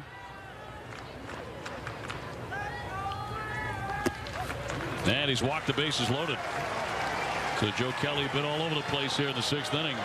The sounds of spring training baseball are in the air. Before you know it, the sounds of Plain Ridge Park Casino Fenway Concert Series will be in the air at Fenway. Limited tickets remain for James Taylor with Bonnie Raitt. That'll be a great show on August 11th. Get your tickets at redsox.com/James Taylor. And Carl Willis out, along with the whole infield and Vasquez, to try and settle down Kelly, who has walked Polanco, Buxton, and Sano. Now, one of the great nights you and I had last summer was not during a baseball game. I agree with you. I agree with it. Now, we enjoyed every game that we did. Had a great time. Had a great time, but had a special night at Fenway Park, and it was one of the concert series. And that was Paul McCartney. You and I got a chance to see the ex-Beatle in person. You'd seen him before. My first time. An amazing show. It really was. He puts on an incredible show, almost 3 hours long. Yeah. Gronk showed up at the end, did a little dancing. I think that's what that was. It was supposed to be something like that, of that nature, but also saw James Taylor a couple of years ago with Bonnie Raitt. That was very good too. Here's Mauer. He's 0 for 2. No place to put him. He'll take ball 1. So Kelly's not getting anything close from the home plate up. Rehack. Sox have Jamie Callahan, a right-hander, warming the bullpen. And Kelly's trying to get out of this in a scoreless game in the 6th inning. Mauer can still put the bat on the ball. And he has a man at every base. To the second baseman, Lynn. He shovels to second, 1 on to first, and the Red Sox turn the double play, but a run does come on in to score as Polanco is in to make it 1-0. The Red Sox take the double play and give up the run. Yeah, the way this inning has started off with 3 walks, I mean, if you can get 2 outs and give up only the 1 run, that's a big success for the Red Sox right there. See it playing the infield back. They want to get the 2 outs. They want to eliminate a big inning. And a very easy double play turn by the Red Sox. So now the key is leave that man at third base and be happy when you get to the dugout that you're only 1 behind. Young Ho Park, the batter, 1 for 2 with a single.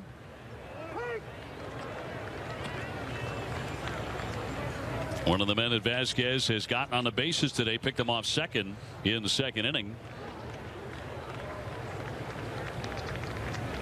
Well, nothing good ever comes of a leadoff walk, and Joe Kelly would agree with that right now. The first run up there by the Minnesota Twins because of that. And a fastball outside. Nothing wrong with his velocity today. He's been 97, 98. That last one, 99. Yeah, just having a tough time locating his pitches. Threw a few breaking balls earlier in the inning that could not find the strike zone with.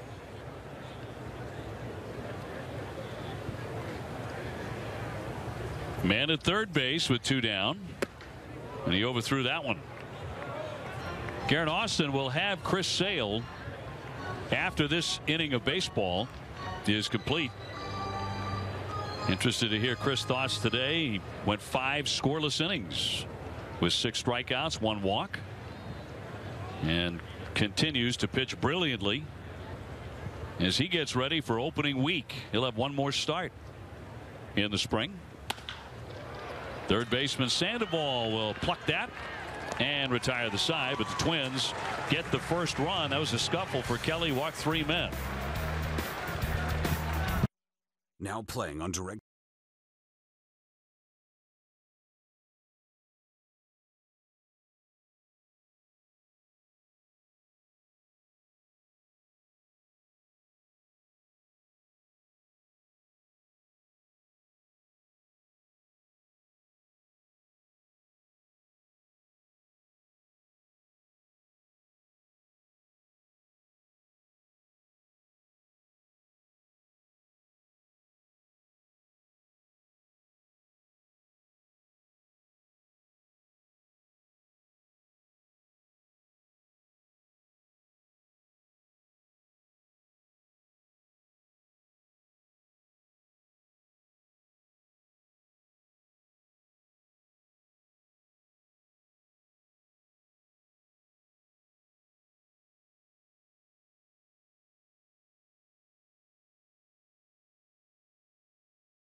Minnesota striking first here, and we're on to the top half of the 7th. They lead 1-0 over the Sox. Jerry Remy, Dave O'Brien, Garrett Austin. Garrett will be chatting with Chris Sale in just a moment.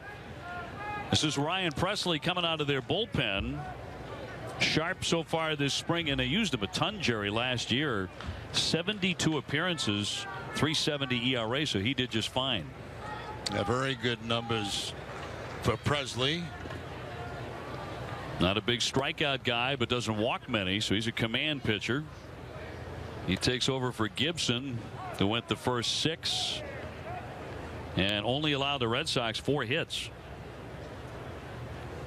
Ground ball guy who really did keep it on the ground, including twice to this hitter, Mitch Moreland, who has tapped to second and to first, 0 for 2.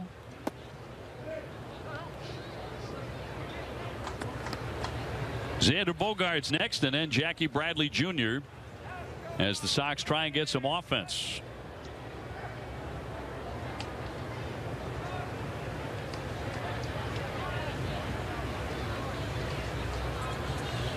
Presley working from the set all the time, coming out of that bullpen. Trying to sneak that one inside on Moreland. Mitch signing a 1-year deal as a free agent, now 31 years old. Such a good defender. We mentioned the Gold Glove last year with the Rangers. He made only 2 errors. And did not make 1 in his last 52 games with Texas.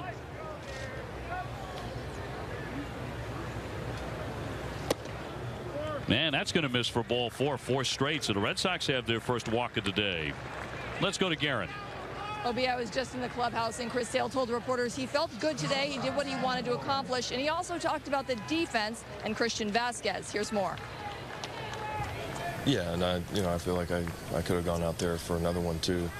I had a couple high pitch count innings, so I feel good though. I've had a couple good ones, had a couple bad ones.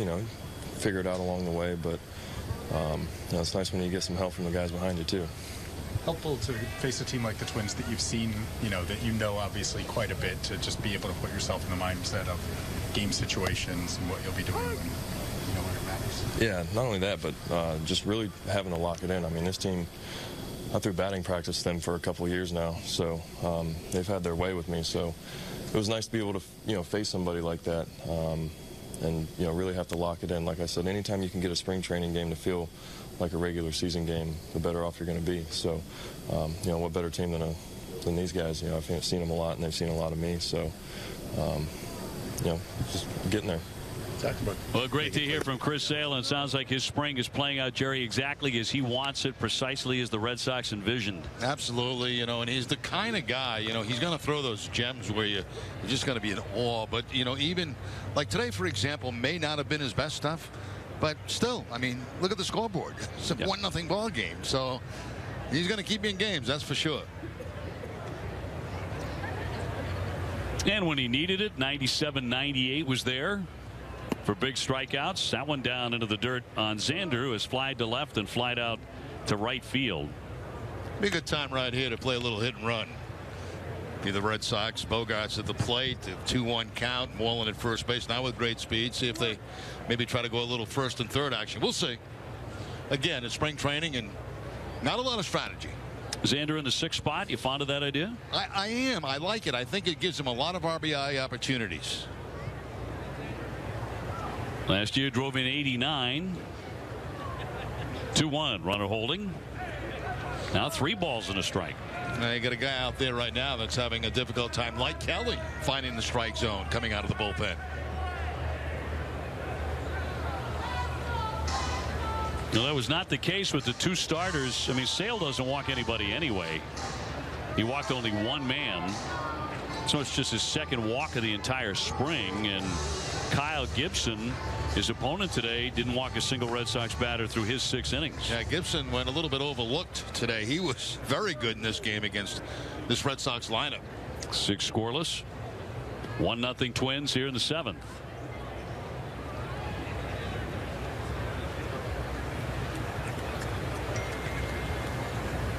And the 3-1 runner goes, and he walks him. Good take there by Bogarts. Back-to-back free passes, and the Red Sox are in business.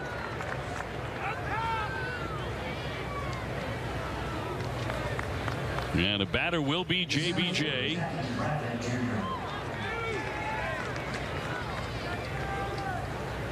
Steve Selski now running. Was the base runner, went down to 2nd. He was in for Moreland. So Sox with a scoring chance here. Minnesota with an active pen.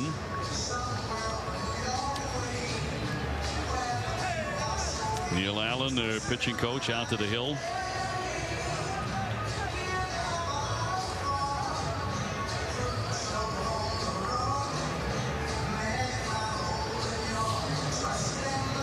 Jackie today has popped up to 3rd base, and he's been called out on strikes. See his spring numbers. Last year, 26 home runs, 87 runs batted in for JBJ. And a magical 29-game hitting streak. And now Marrero has taken over at first base to run for Xander, and will stay in the game to play short. So the substitutions have begun here with a 1-0 Twins lead in the 7th. And it is all over the place right now for Ryan Presley. A great opportunity here for the Red Sox. The Red Sox and Joe Kelly walked the bases loaded, but they only got 1 run out of it. The Red Sox have an opportunity here to outdo that.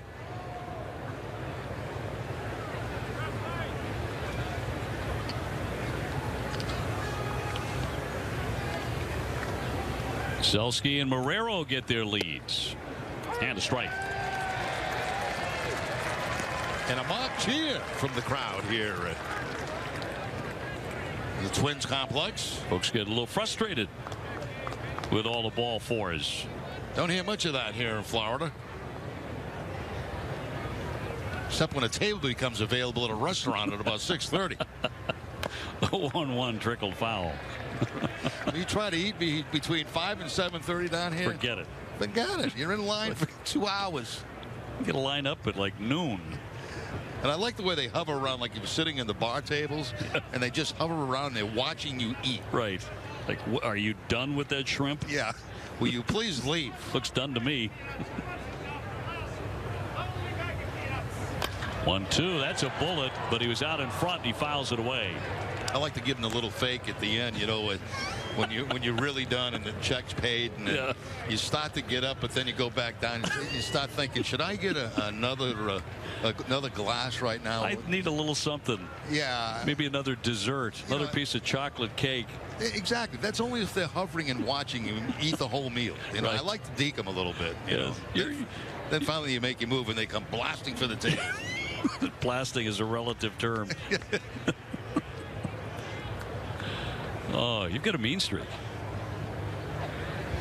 Runners at first and second. Wave and a miss on a pitch down into the dirt, and Jackie strikes out for the second time today. So Presley gets him. Runners holding at first and second.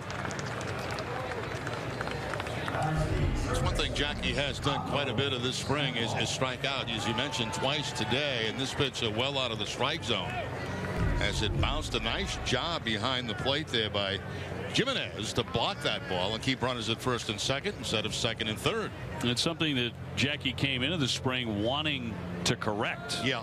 He's been unable to do it quite yet. Sandoval's had another good day, a single and a double. And a couple of nice plays at third base too. Trying to get Boston on the scoreboard here. 1-0 Twins. Top half of the 7th. Vasquez would be next.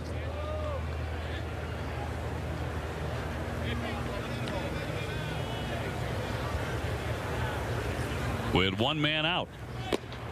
It's a better part of the spring too, because the regulars are staying in a game longer. I mean, from a viewing standpoint and from a fan standpoint, buying tickets here in Florida, it's better. You know, and also from a player's point of view too, because you know, the closer you get to opening day, the more innings you want to play here in spring training. You want situations that arise late in the game that a lot of time when you're not playing, you know, unless you're having 2 at bats, you're not getting those opportunities to make those plays. Infield in, for example, try to cut a run down at the plate. You don't see that much early in the ball game. So you see guys going deeper as you get closer to opening day, and then as they get to the, you know, a couple of games prior to see, then they back off a little bit, you know. But this is the time where you try to get the most innings in.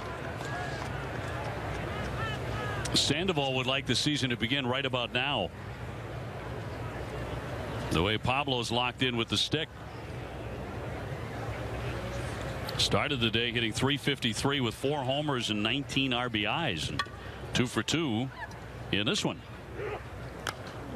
And he pops a foul out of play. And he missed a pretty good one to hit there. That ball was up in the zone, and see Sandoval a little bit upset with himself that he was not able to put that ball in play somewhere.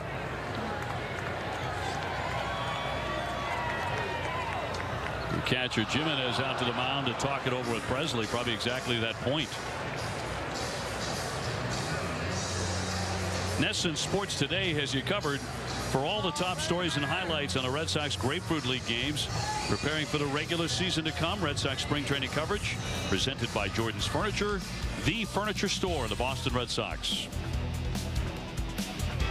Opening day just 8 days away at Fenway against the Pirates at 2 p.m. 3-2. We've said that a lot in the last inning. With Marrero the runner at first base, Selski down to second.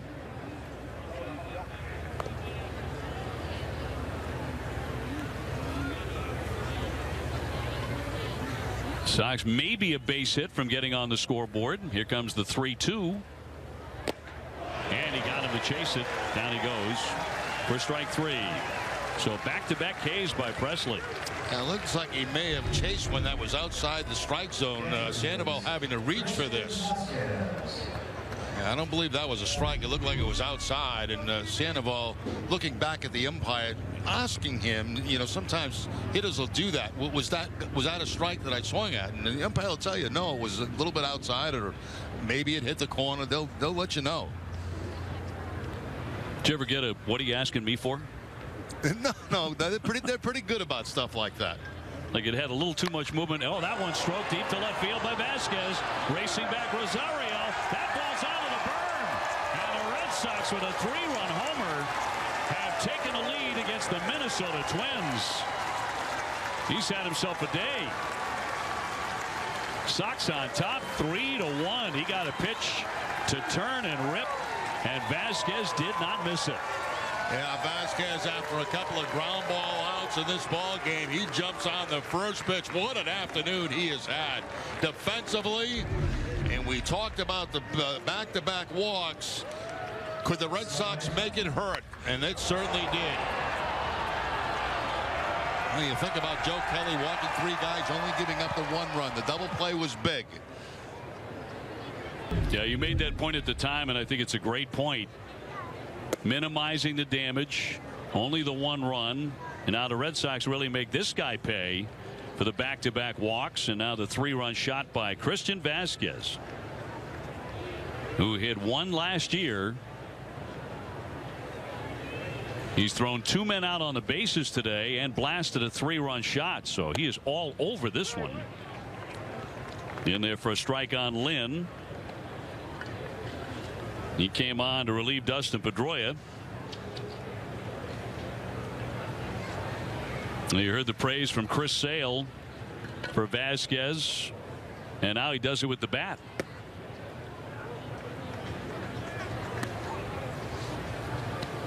So the Sox in front 3-1. Finally a little life in the offense, which has been very good all spring, quite frankly.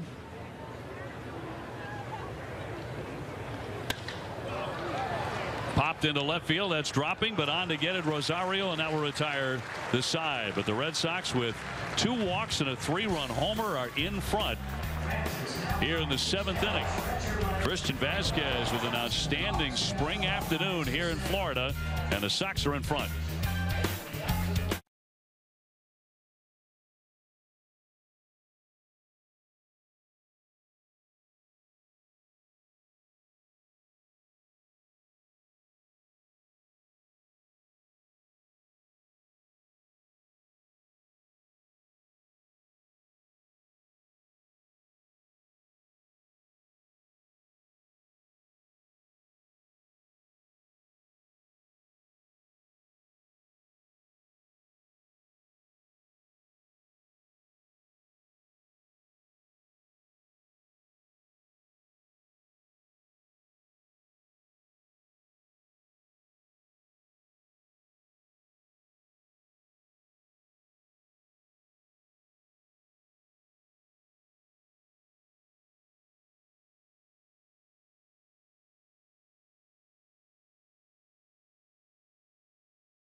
Christian Vasquez with a 3-run blast, and the Red Sox are in front in the middle of the 7th inning here at Hammond Stadium.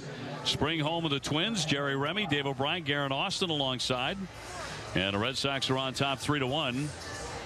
Fernando Abad will pitch next. Man who has been in a battle for a spot in that rotation. You see just 5 in the bullpen rotation. You see just 5 appearances for Abad to this point because of his duties in the WBC. Yeah, back-to-back days for Abad. He won the game yesterday, and they're trying to get him to where he can work in back-to-back days because he didn't have a lot of action in the WBC. And pitching for the Dominican team, he went 1-0, 4 scoreless appearances in that tournament. Selski taking over at first base. Hernandez is now at third, and Marrero stays in the game to play short for the Red Sox. Vasquez still doing the catching. And Max Kepler will be the leadoff man here against Abad. Kepler has grounded to third and struck out today. Lefties give him a lot of trouble.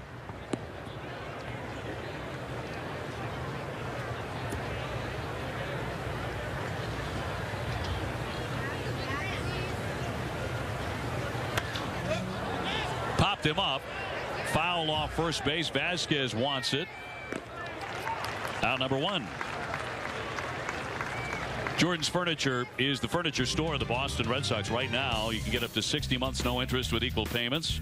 Furnish one room or your entire home. Best of all, you get to enjoy it right now. Visit Jordans.com for details.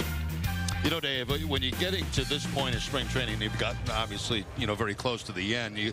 Certain things you look for in a spring training game, and the Red Sox have seen a couple of things today that have to really please them. And the first one was obviously that relay play that they made early in the game from Benintendi, overthrowing the first cutoff man, but Pedroia was there to back him up, throw the man out on home plate.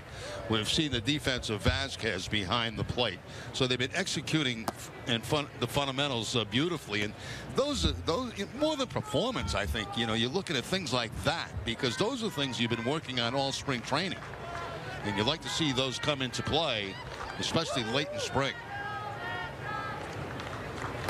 Jimenez with a foul on the ground, and it's a Red Sox team that is not going to have to bludgeon people to win games. Right. If you can do those things consistently. Should be a better defensive team. It was a good defensive team last year. Should be even better. Outfield is going to be just magnificent. You get Dustin Pedroia, always a Gold Glove candidate at second base again. Moreland won the Gold Glove last year. Sandoval is far rangier, it appears, this year, and Bogarts, his improvement should continue defensively at shortstop. Into left, Benintendi on the move. He'll make that catch. 2 up, 2 down.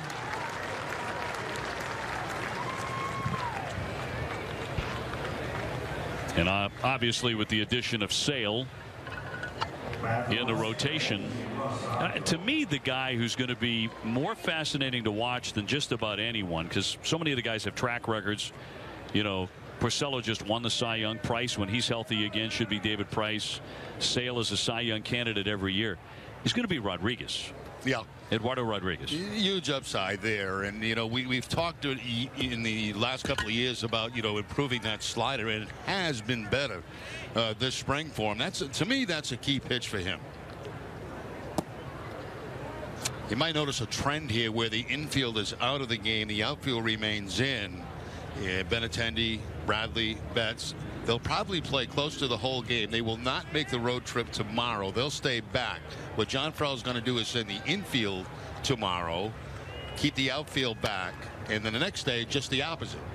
Send the outfield to the game because they got 2 back-to-back road games, and keep the infielders home to get their work. So that's kind of the trend you're seeing in the replacements here today. Benintendi's gone all the way, so Bradley and Betts and Vasquez. Everybody else has switched out. Man, the Sox have a 3-1 lead, starting to get late.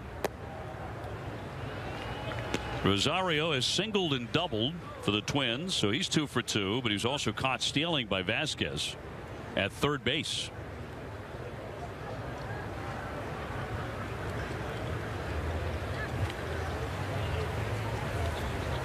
Nobody aboard here with 2 down. And Abad with a 2-1. Lofted to left center. Bradley on the move. Jackie is going to have to play it on a bounce. So it'll fall for a single, and Rosario is 3 for 3.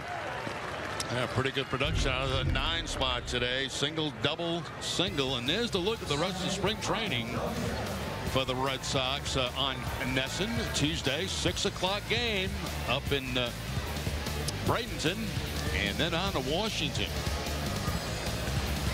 Those games against the Nationals. Well, Abada's done. Matt Barnes is going to be brought in right now. The hard-throwing right-hander will take over. He'll inherit a runner at first base. We'll take the break and be back with more spring training. Red Sox leading in Minnesota 3-1.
Sox looking to protect a 3-1 advantage on the Minnesota Twins.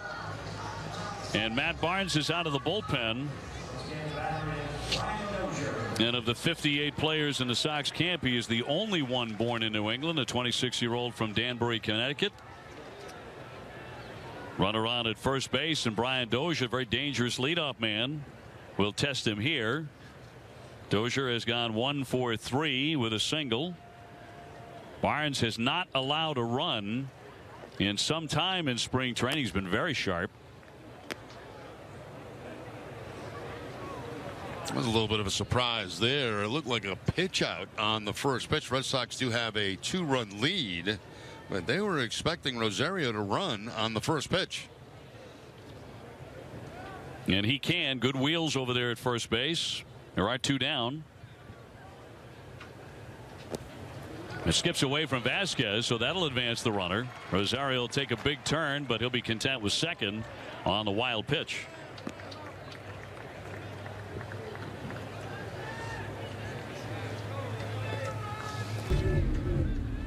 Not much Vasquez could do on this, trying to block it, but the ball's going to be down in the dirt, as you can see right there. He tried to backhand it, and that's a mistake that you don't see Vasquez make very often, trying to backhand a ball like that. Usually that's a ball that he can get in front of and block it off his chest protector.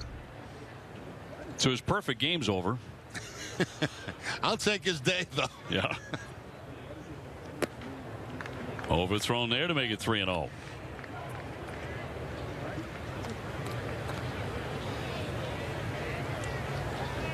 Dozier was their top run producer last year, as he drove in 99 for the last place Twins, who lost 103 times. The 3-0 from Barnes with a man at second, and he drives that one right through there. 94 on the gun.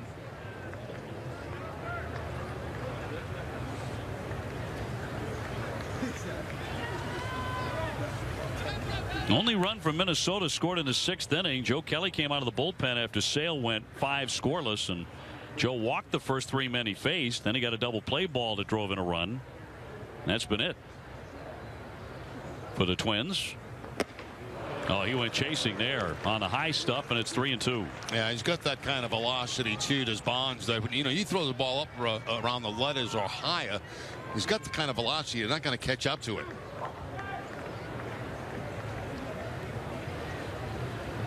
Sale hit 97 today. Kelly was 99.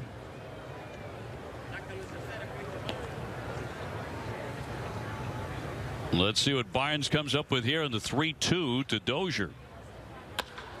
Line drive and a base hit.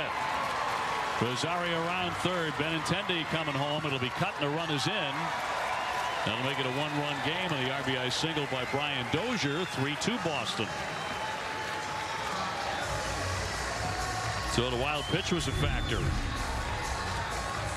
Yeah, it certainly was. And Dozier that time getting that fastball inside. You could see that Vasquez was set up for the outside part of the plate. That's the part of the plate they wanted to use, but instead it stays inside, and Dozier just hooks it for the base hit. His second hit today. 2 for 4 brings up Polanco. Their shortstop was double line to left, walked and scored a run.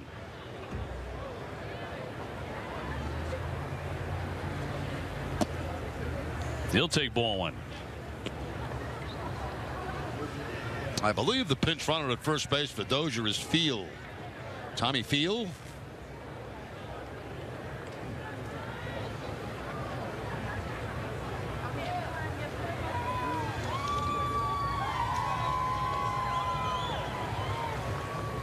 Man, the 1-0 to Polanco.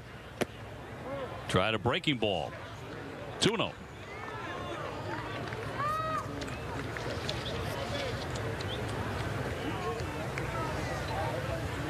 Sox will face the Orioles on Monday. Eduardo Rodriguez is scheduled to start that game.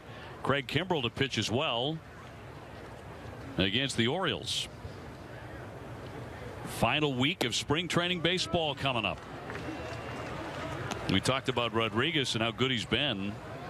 He's 2-0 with a 2.08 ERA in the spring, 13 Ks in 13 innings.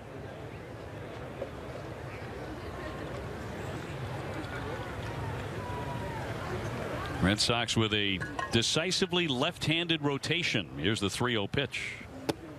And a strike. It'll be Rick Porcello on opening day. Does he get his Cy Young award on opening day, you think? I don't know. I have no idea when he gets that. Sometimes they scatter those awards, you know, when a guy's not pitching necessarily. Yeah, I doubt that he would get it on opening day, where a day that he's going to be pitching on. That would be a little bit of a surprise. He knows he's got it. It's his. It's his. It's you know, it's in the bank. It's collecting interest.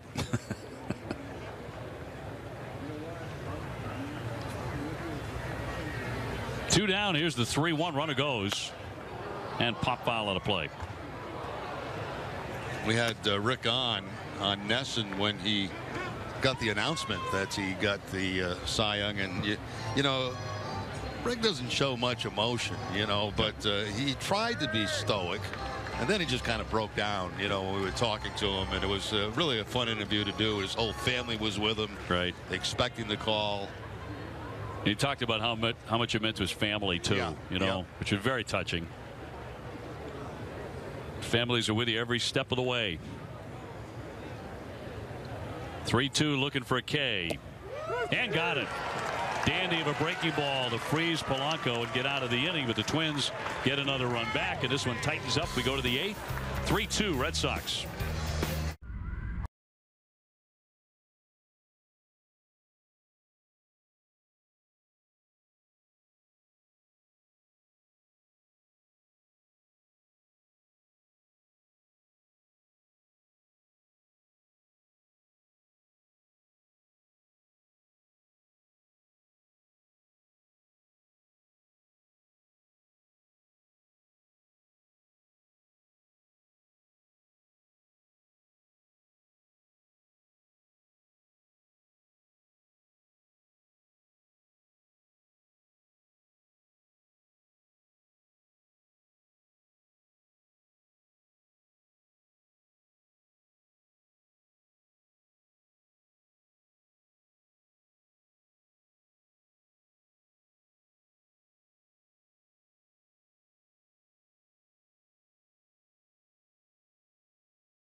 With some separation on this spring training day, top half of the 8th inning, they'll get Buddy Boschers, the left-hander. He becomes the new pitcher for Minnesota, their 4th of the day. They have several changes, and you will be tested. Benintendi stays in. Andrew today 1 for 3 with a base hit. Started off his day with a single in the first inning. Since then, he has struck out twice. Mookie Betts staying in. Mookie is on deck. Both of these guys getting at least 4 at-bats today, and that one stroked down the line, hit well, headed for the wall, way back there. That ball's gone. Benintendi turns on it. And the Sox do get that separation, their second home run today, and they lead it 4-2. Well, one thing left-handers do not want to do to left-handed hitters is leave the ball inside, and that's exactly what Boschers did right there. He left the ball inside to Benintendi. He's had a good day. 2 for 4. A nice relay from the outfield. Watch the location of this pitch. It's supposed to be down and away. Look where it is. Inside, about belt high, and cleaned out by Benintendi. Boy, nice little adjustment there, huh? Pull those hands in a little bit, rip it. His 3rd home run of the spring.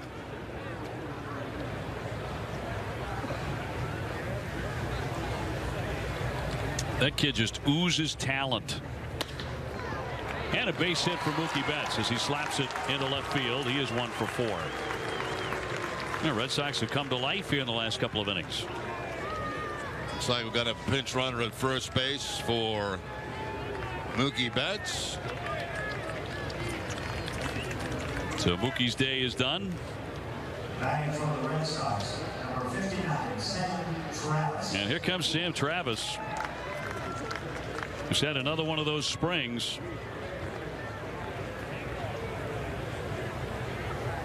Travis 302 with 3 homers, 12 runs batted, and he's cooled off a little bit in recent days. One of the Red Sox top prospects. And one of the things that John Farrell says about Travis, it's the ultimate compliment. He says he is just a ball player. All he thinks about 24/7 is playing baseball, swinging the bat, trying to make a difference in a game, a positive difference. That's all he talks about. One day the Red Sox will see him at the big league level on a regular basis.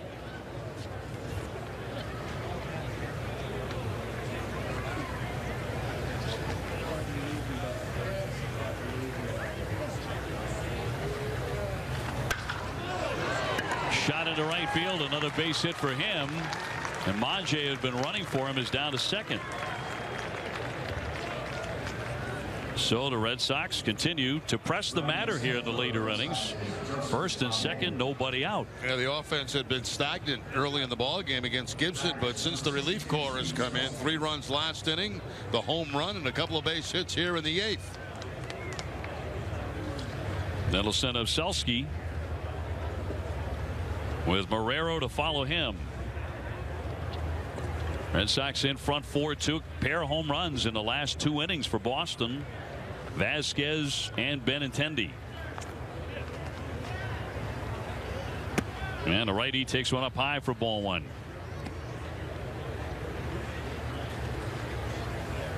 If you're just joining us, Red Sox got another strong effort out of Chris Sale today, as he went 5 scoreless, scattering 6 hits, no runs. He struck out 6, walked only 1. There's a shot, high and deep, way back to left. Kiss it goodbye. And another Red Sox home run. Selski with a 3-run shot, and the Red Sox have opened up a 7-2 lead. That's the 3rd home run in the last 2 innings for the Sox.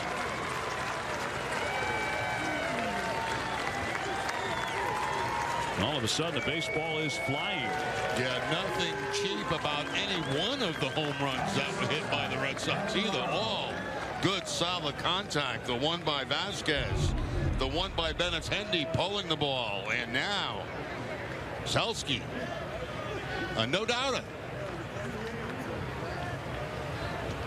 Look how shallow that Shuck was playing out there. He just turns and watched that ball go well over the fence.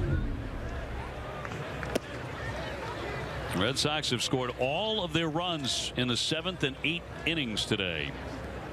Man, lead it 7-2. And here's Marrero batting for the first time. Still nobody out here in the 8th. And he'll look at a strike. Jackie Bradley remaining in. He's on deck. I love that shot we just had of Chili Davis and Mookie Betts right next to him talking hitting. He's out of the game. Could be in the clubhouse. Instead, he's sitting there talking hitting with Chili Davis. In there for strike 3. Caught him looking. First down the inning for Boston.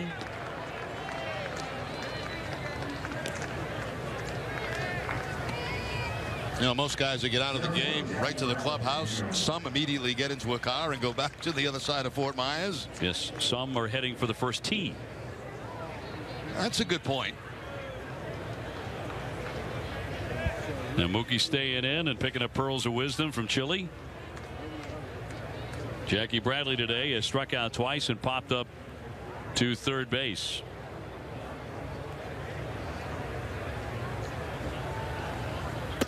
And he'll look at a pitch up high for ball 1.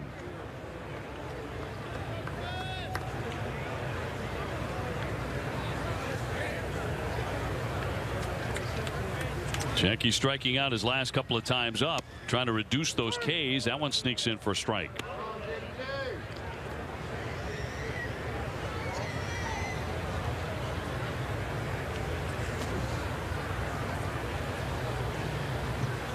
Marco Hernandez, who's opened some eyes this spring, he's on deck. A swing and a miss there. And I was watching, Jackie and I should say Mookie and Chile there, and you mentioned that conversation. I'm thinking about Torey Lovullo, who's now the manager of the Arizona Diamondbacks, and the great relationship that he had with Mookie.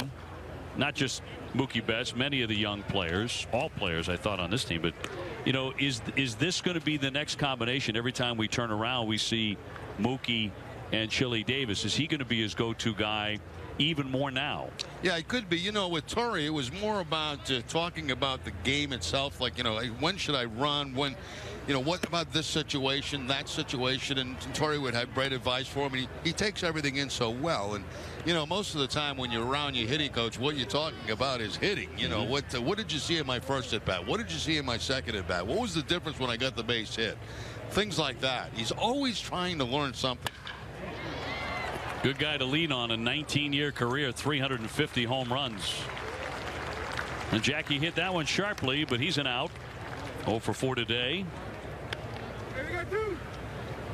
And Chile with a wealth of information, not just about hitting, but you're right. A lot of those conversations with Mookie and Torey were about baseball etiquette. Yeah. Like, Red Sox are up 6. It's the 6th inning. Is this an appropriate time to run, or should I just be staying put? Yeah, those are great questions, and in some cases there's no real answer. It depends sometimes on the flow of the game, the ballpark you're playing in, the shape your bullpen might be in that day. Do you go in those situations? I say yes. I mean, I don't think, the game's certainly not over 6-0 in the 6th inning. Right. I say you stay aggressive, especially not at Fenway Park. Hernandez batting for the first time, hitting .392 for the spring as he checked his swing.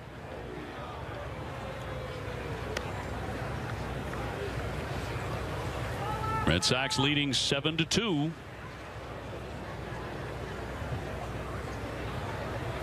Marco, no home runs yet, but 6 runs batted in. Off the end of the bat, popped into left. And Shucks will put that away to retire the side, but the Red Sox blasting away. They hit 2 home runs in the 8th to score 4 times. Now 7-2 Boston.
of the 8th inning, 7-2 Boston.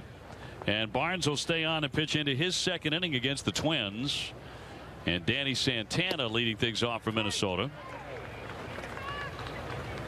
And the Red Sox have made a bevy of changes we'll get to in just a moment.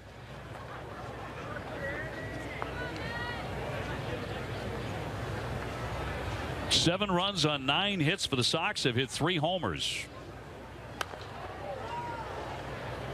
And 2 runs on 8 hits for Minnesota. Bryce Brentz has taken over in left field. We saw some of Bryce last year. Monhay now in center field, with Selski moving off first base and going to right. Jordan Betts now at first base.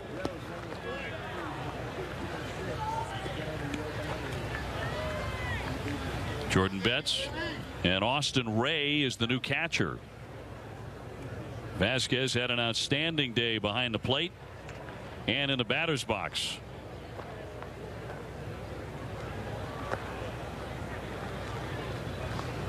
It's actually still Vasquez, isn't it? Yeah, it looks like it. Yeah, the Ray that came out had all his equipment on like he was coming in the game, but that was just to fool us. It did. Well done.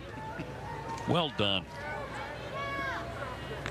This is what we call the fog of spring training. You have no clue who's in the game. Sometimes the guys who are in the game have no idea they're in the game. Santana striking out. And Sano, the batter, he has struck out twice and taken ball 4.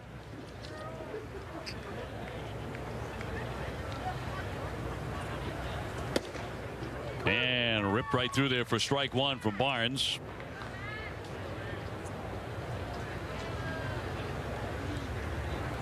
Very pleasant day here in Florida today. Hope wherever you're watching, you may not be able to say it's 81 degrees, but you've had a good day. That one fouled away by Sano.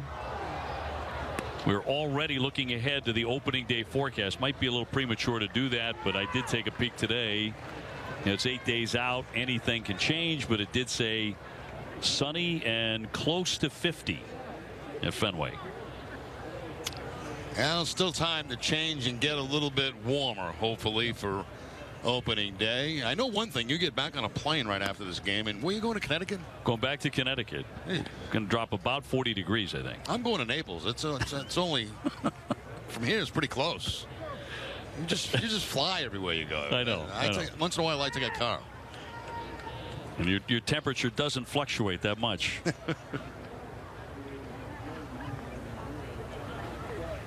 1-2 on the corner. He got him looking.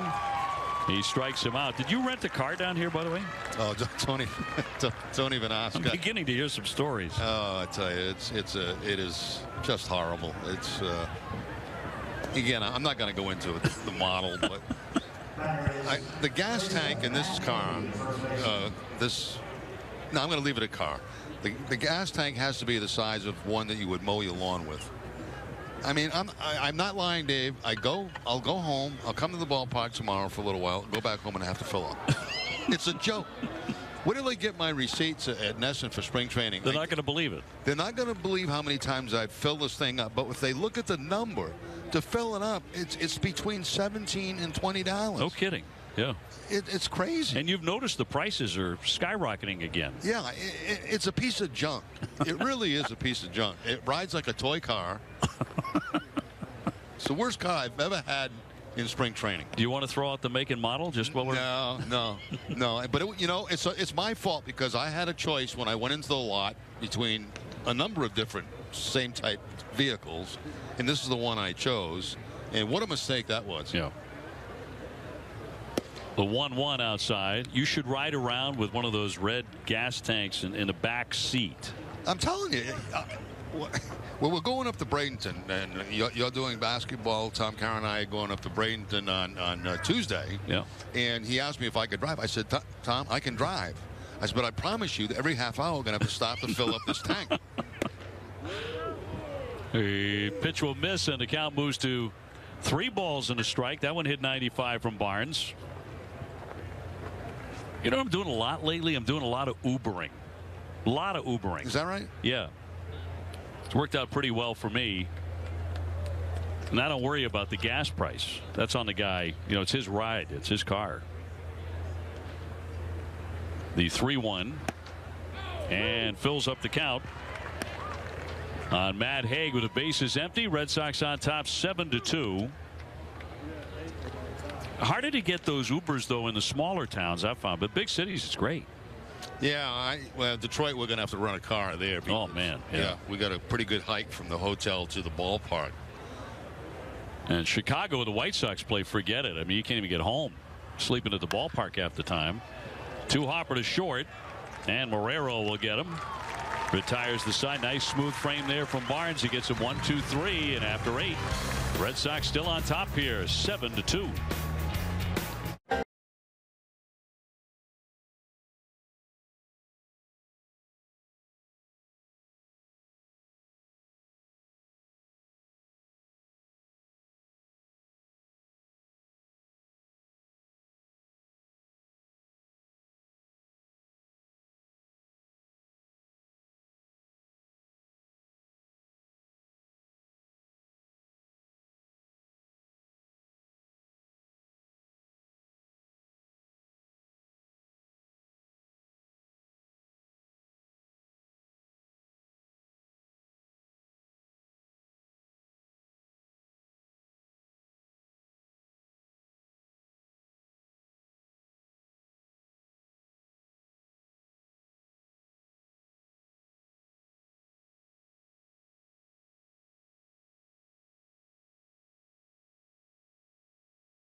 Top 9, Red Sox leading Minnesota by 5 in this Red Sox spring training game on Nesson is brought to you in part by Ace Ticket.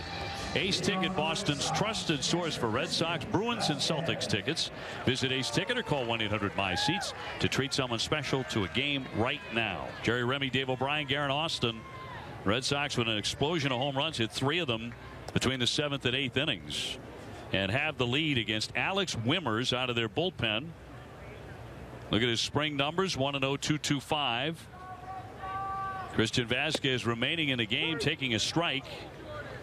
Last time up, he belted a 3-run homer to put the Red Sox in the lead for the first time. And the Sox got home runs from Benintendi and Selski in the next inning to lead it 7-2 against Minnesota. And that home run swing in the 7th. Yeah, might be one of the best swings that Vasquez has taken so far this spring training. I mean, that was just pretty. Pulling the ball. We see him go to the opposite field a lot, and a lot of times on the ground. But that time he got the barrel of the bat out and able to pull that ball. Nice swing by Vasquez. His career has taken some interesting turns because just a few years ago he was going to be the #1 catcher, blew out the elbow after a promising start, had to have Tommy John. That was a slow recovery process. In the meantime, Sandy Leon and of course Blake Swihart, they became the guys. Sandy, the #1 guy last year, no one could get him out for several months, and Vasquez trying to work his way back toward that #1 spot. Right now looks to be the #2 guy, but clearly getting the arm strength all the way back. We've seen that today. Yeah, you know, there's nothing worse than going on the field, whether, you know, you might try to make yourself believe that you're 100%, but you know, it's terrible to know how you could throw it one time and then go out there as a catcher and not be able to get guys that you know that you should have got, could have got before the injury. And it's starting to happen again for him, you know, where he knows now, he has the confidence, he's not afraid to throw the ball around, he knows he can get that man at second base. You know, it's amazing the difference what good health will do for you in just a matter of a year's time. But it is frustrating, Dave. Gotta be. You know, to be a ball player and have some type of injury where you just can't do the things that you know you can do. Mm-hmm. And you've done them all your life. That's what got you here. That set of skills. Shortstop Gonzalez in, up and over. Low throw, but dug out by Haig for the out. Had the shot in the dugout there of Brian Butterfield, who will not be opening up as the third base coach. He had knee replacement in the offseason. Of course, he's still very active in all the drills the Red Sox go through. Today had to make him very happy because he's in charge of all those relays and all that stuff that they do in the mornings before batting practice. He'll be starting in the dugout until that knee replacement kicks in for him and he's able to get back to third base. In the meantime, Gary DiSarcina will be the third base coach. He's got experience there from his days with the Angels. So that means it'll be the most enthusiastic dugout in many, many years in a Red Sox dugout. And if you just happen to have a Patriot question during a bad game, you can always ask Butter because he'll have the answer for it. Not only will he have the answer, he'll have the whole draft. Right. You know, everything. Amazing at his fingertips. Just a bit of a fan of the New England Patriots. And incredibly knowledgeable. But, you know, we often talk about players, and a lot of times we don't talk about the staff, and they put in incredible hours during spring training and during the regular season, as we know. I mean, they're the first ones out to the ballpark every day, along with Dustin Pedroia, and the hours they put in, and to see results like you've got today, you know, it makes you happy. You know, for Chili Davis, seeing the runs put up on the board. For Willis, seeing the way that Sale pitched. For Butterfield, seeing the way that they did the fundamentals today. It makes it all worth it. They don't get enough credit. Then with a swing and a miss, he's retired. 2 up and 2 down for the Sox here in the 9th inning. Ahead by 5.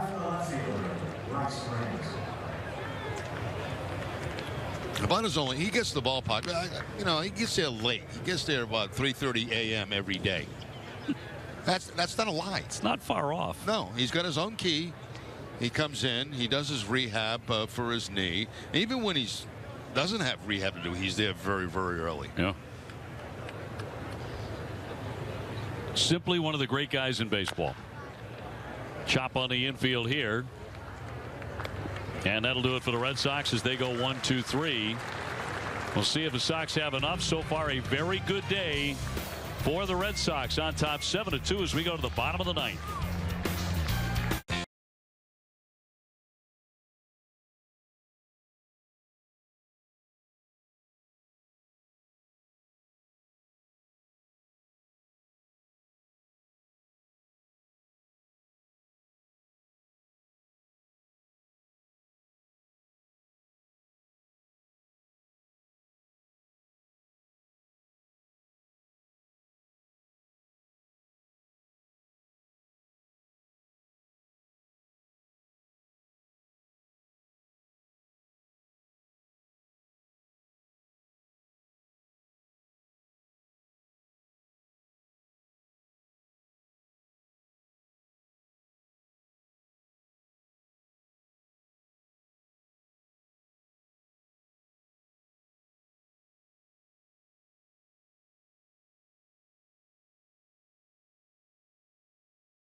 This Red Sox spring training game on Nesson is brought to you in part by Ace Ticket. It's more than a ticket. Visit Ace Ticket or call 1-800-MY-SEATS.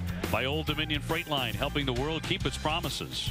And by Bob's Discount Furniture. Last of the ninth, Red Sox in front 7-2 over the Twins. And a couple of changes for the Sox. New battery here. Ben Taylor, the right-hander, taking over. So he becomes the fourth Red Sox reliever after Chris Sale went the first 5. Taylor's 6'3", about 240 pounds, out of Alabama. And Dan Butler taking over behind the plate doing the catching.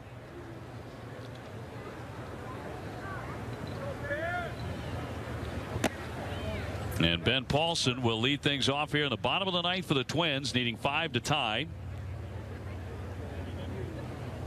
Certainly the stars of the day, along with Chris Sale for the Red Sox, are Christian Vasquez with a 3-run homer, an outstanding defensive day.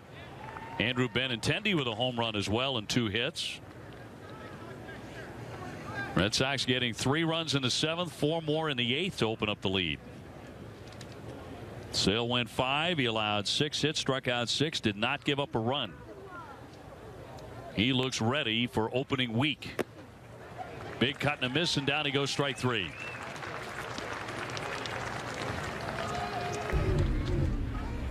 This challenge time with the fastball right here elevates it a little bit up about the letters, and those are awfully tough to catch up to. Taylor now 24 years old. He pitched at Salem and Portland last year. 21 appearances for Portland. He went 1-0, and he did pick up 5 saves. He's a strikeout guy. Facing Kepler here, who's gone hitless, 0 for 3. Pop foul back out of play. 9 hits for Boston and 8 for Minnesota.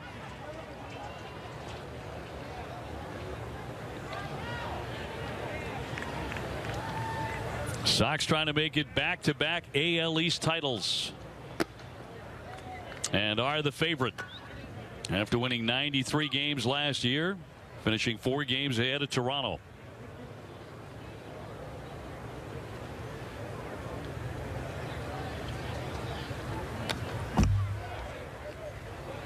Red Sox will have 3 games immediately of interleague play against the Pirates. Monday, April 3rd for opening day at 2 o'clock. The next day is an off day.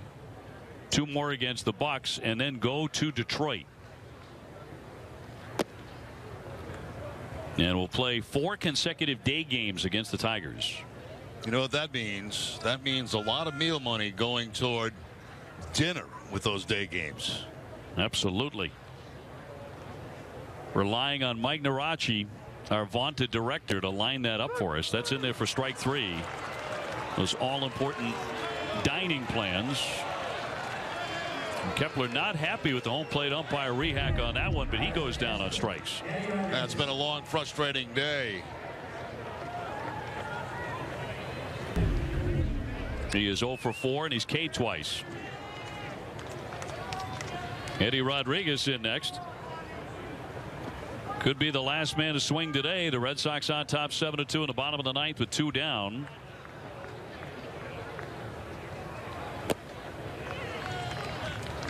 Taylor throwing nothing but strikes.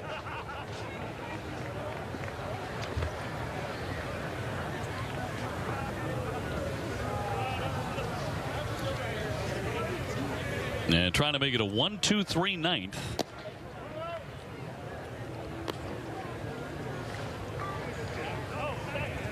It figures to be another long year for the Twins, and their manager Paul Molitor, the Hall of Famer, once had a 39-game hitting streak ended by a young rookie pitcher for the Cleveland Indians by the name of John Farrell. He's the man who put it to an end.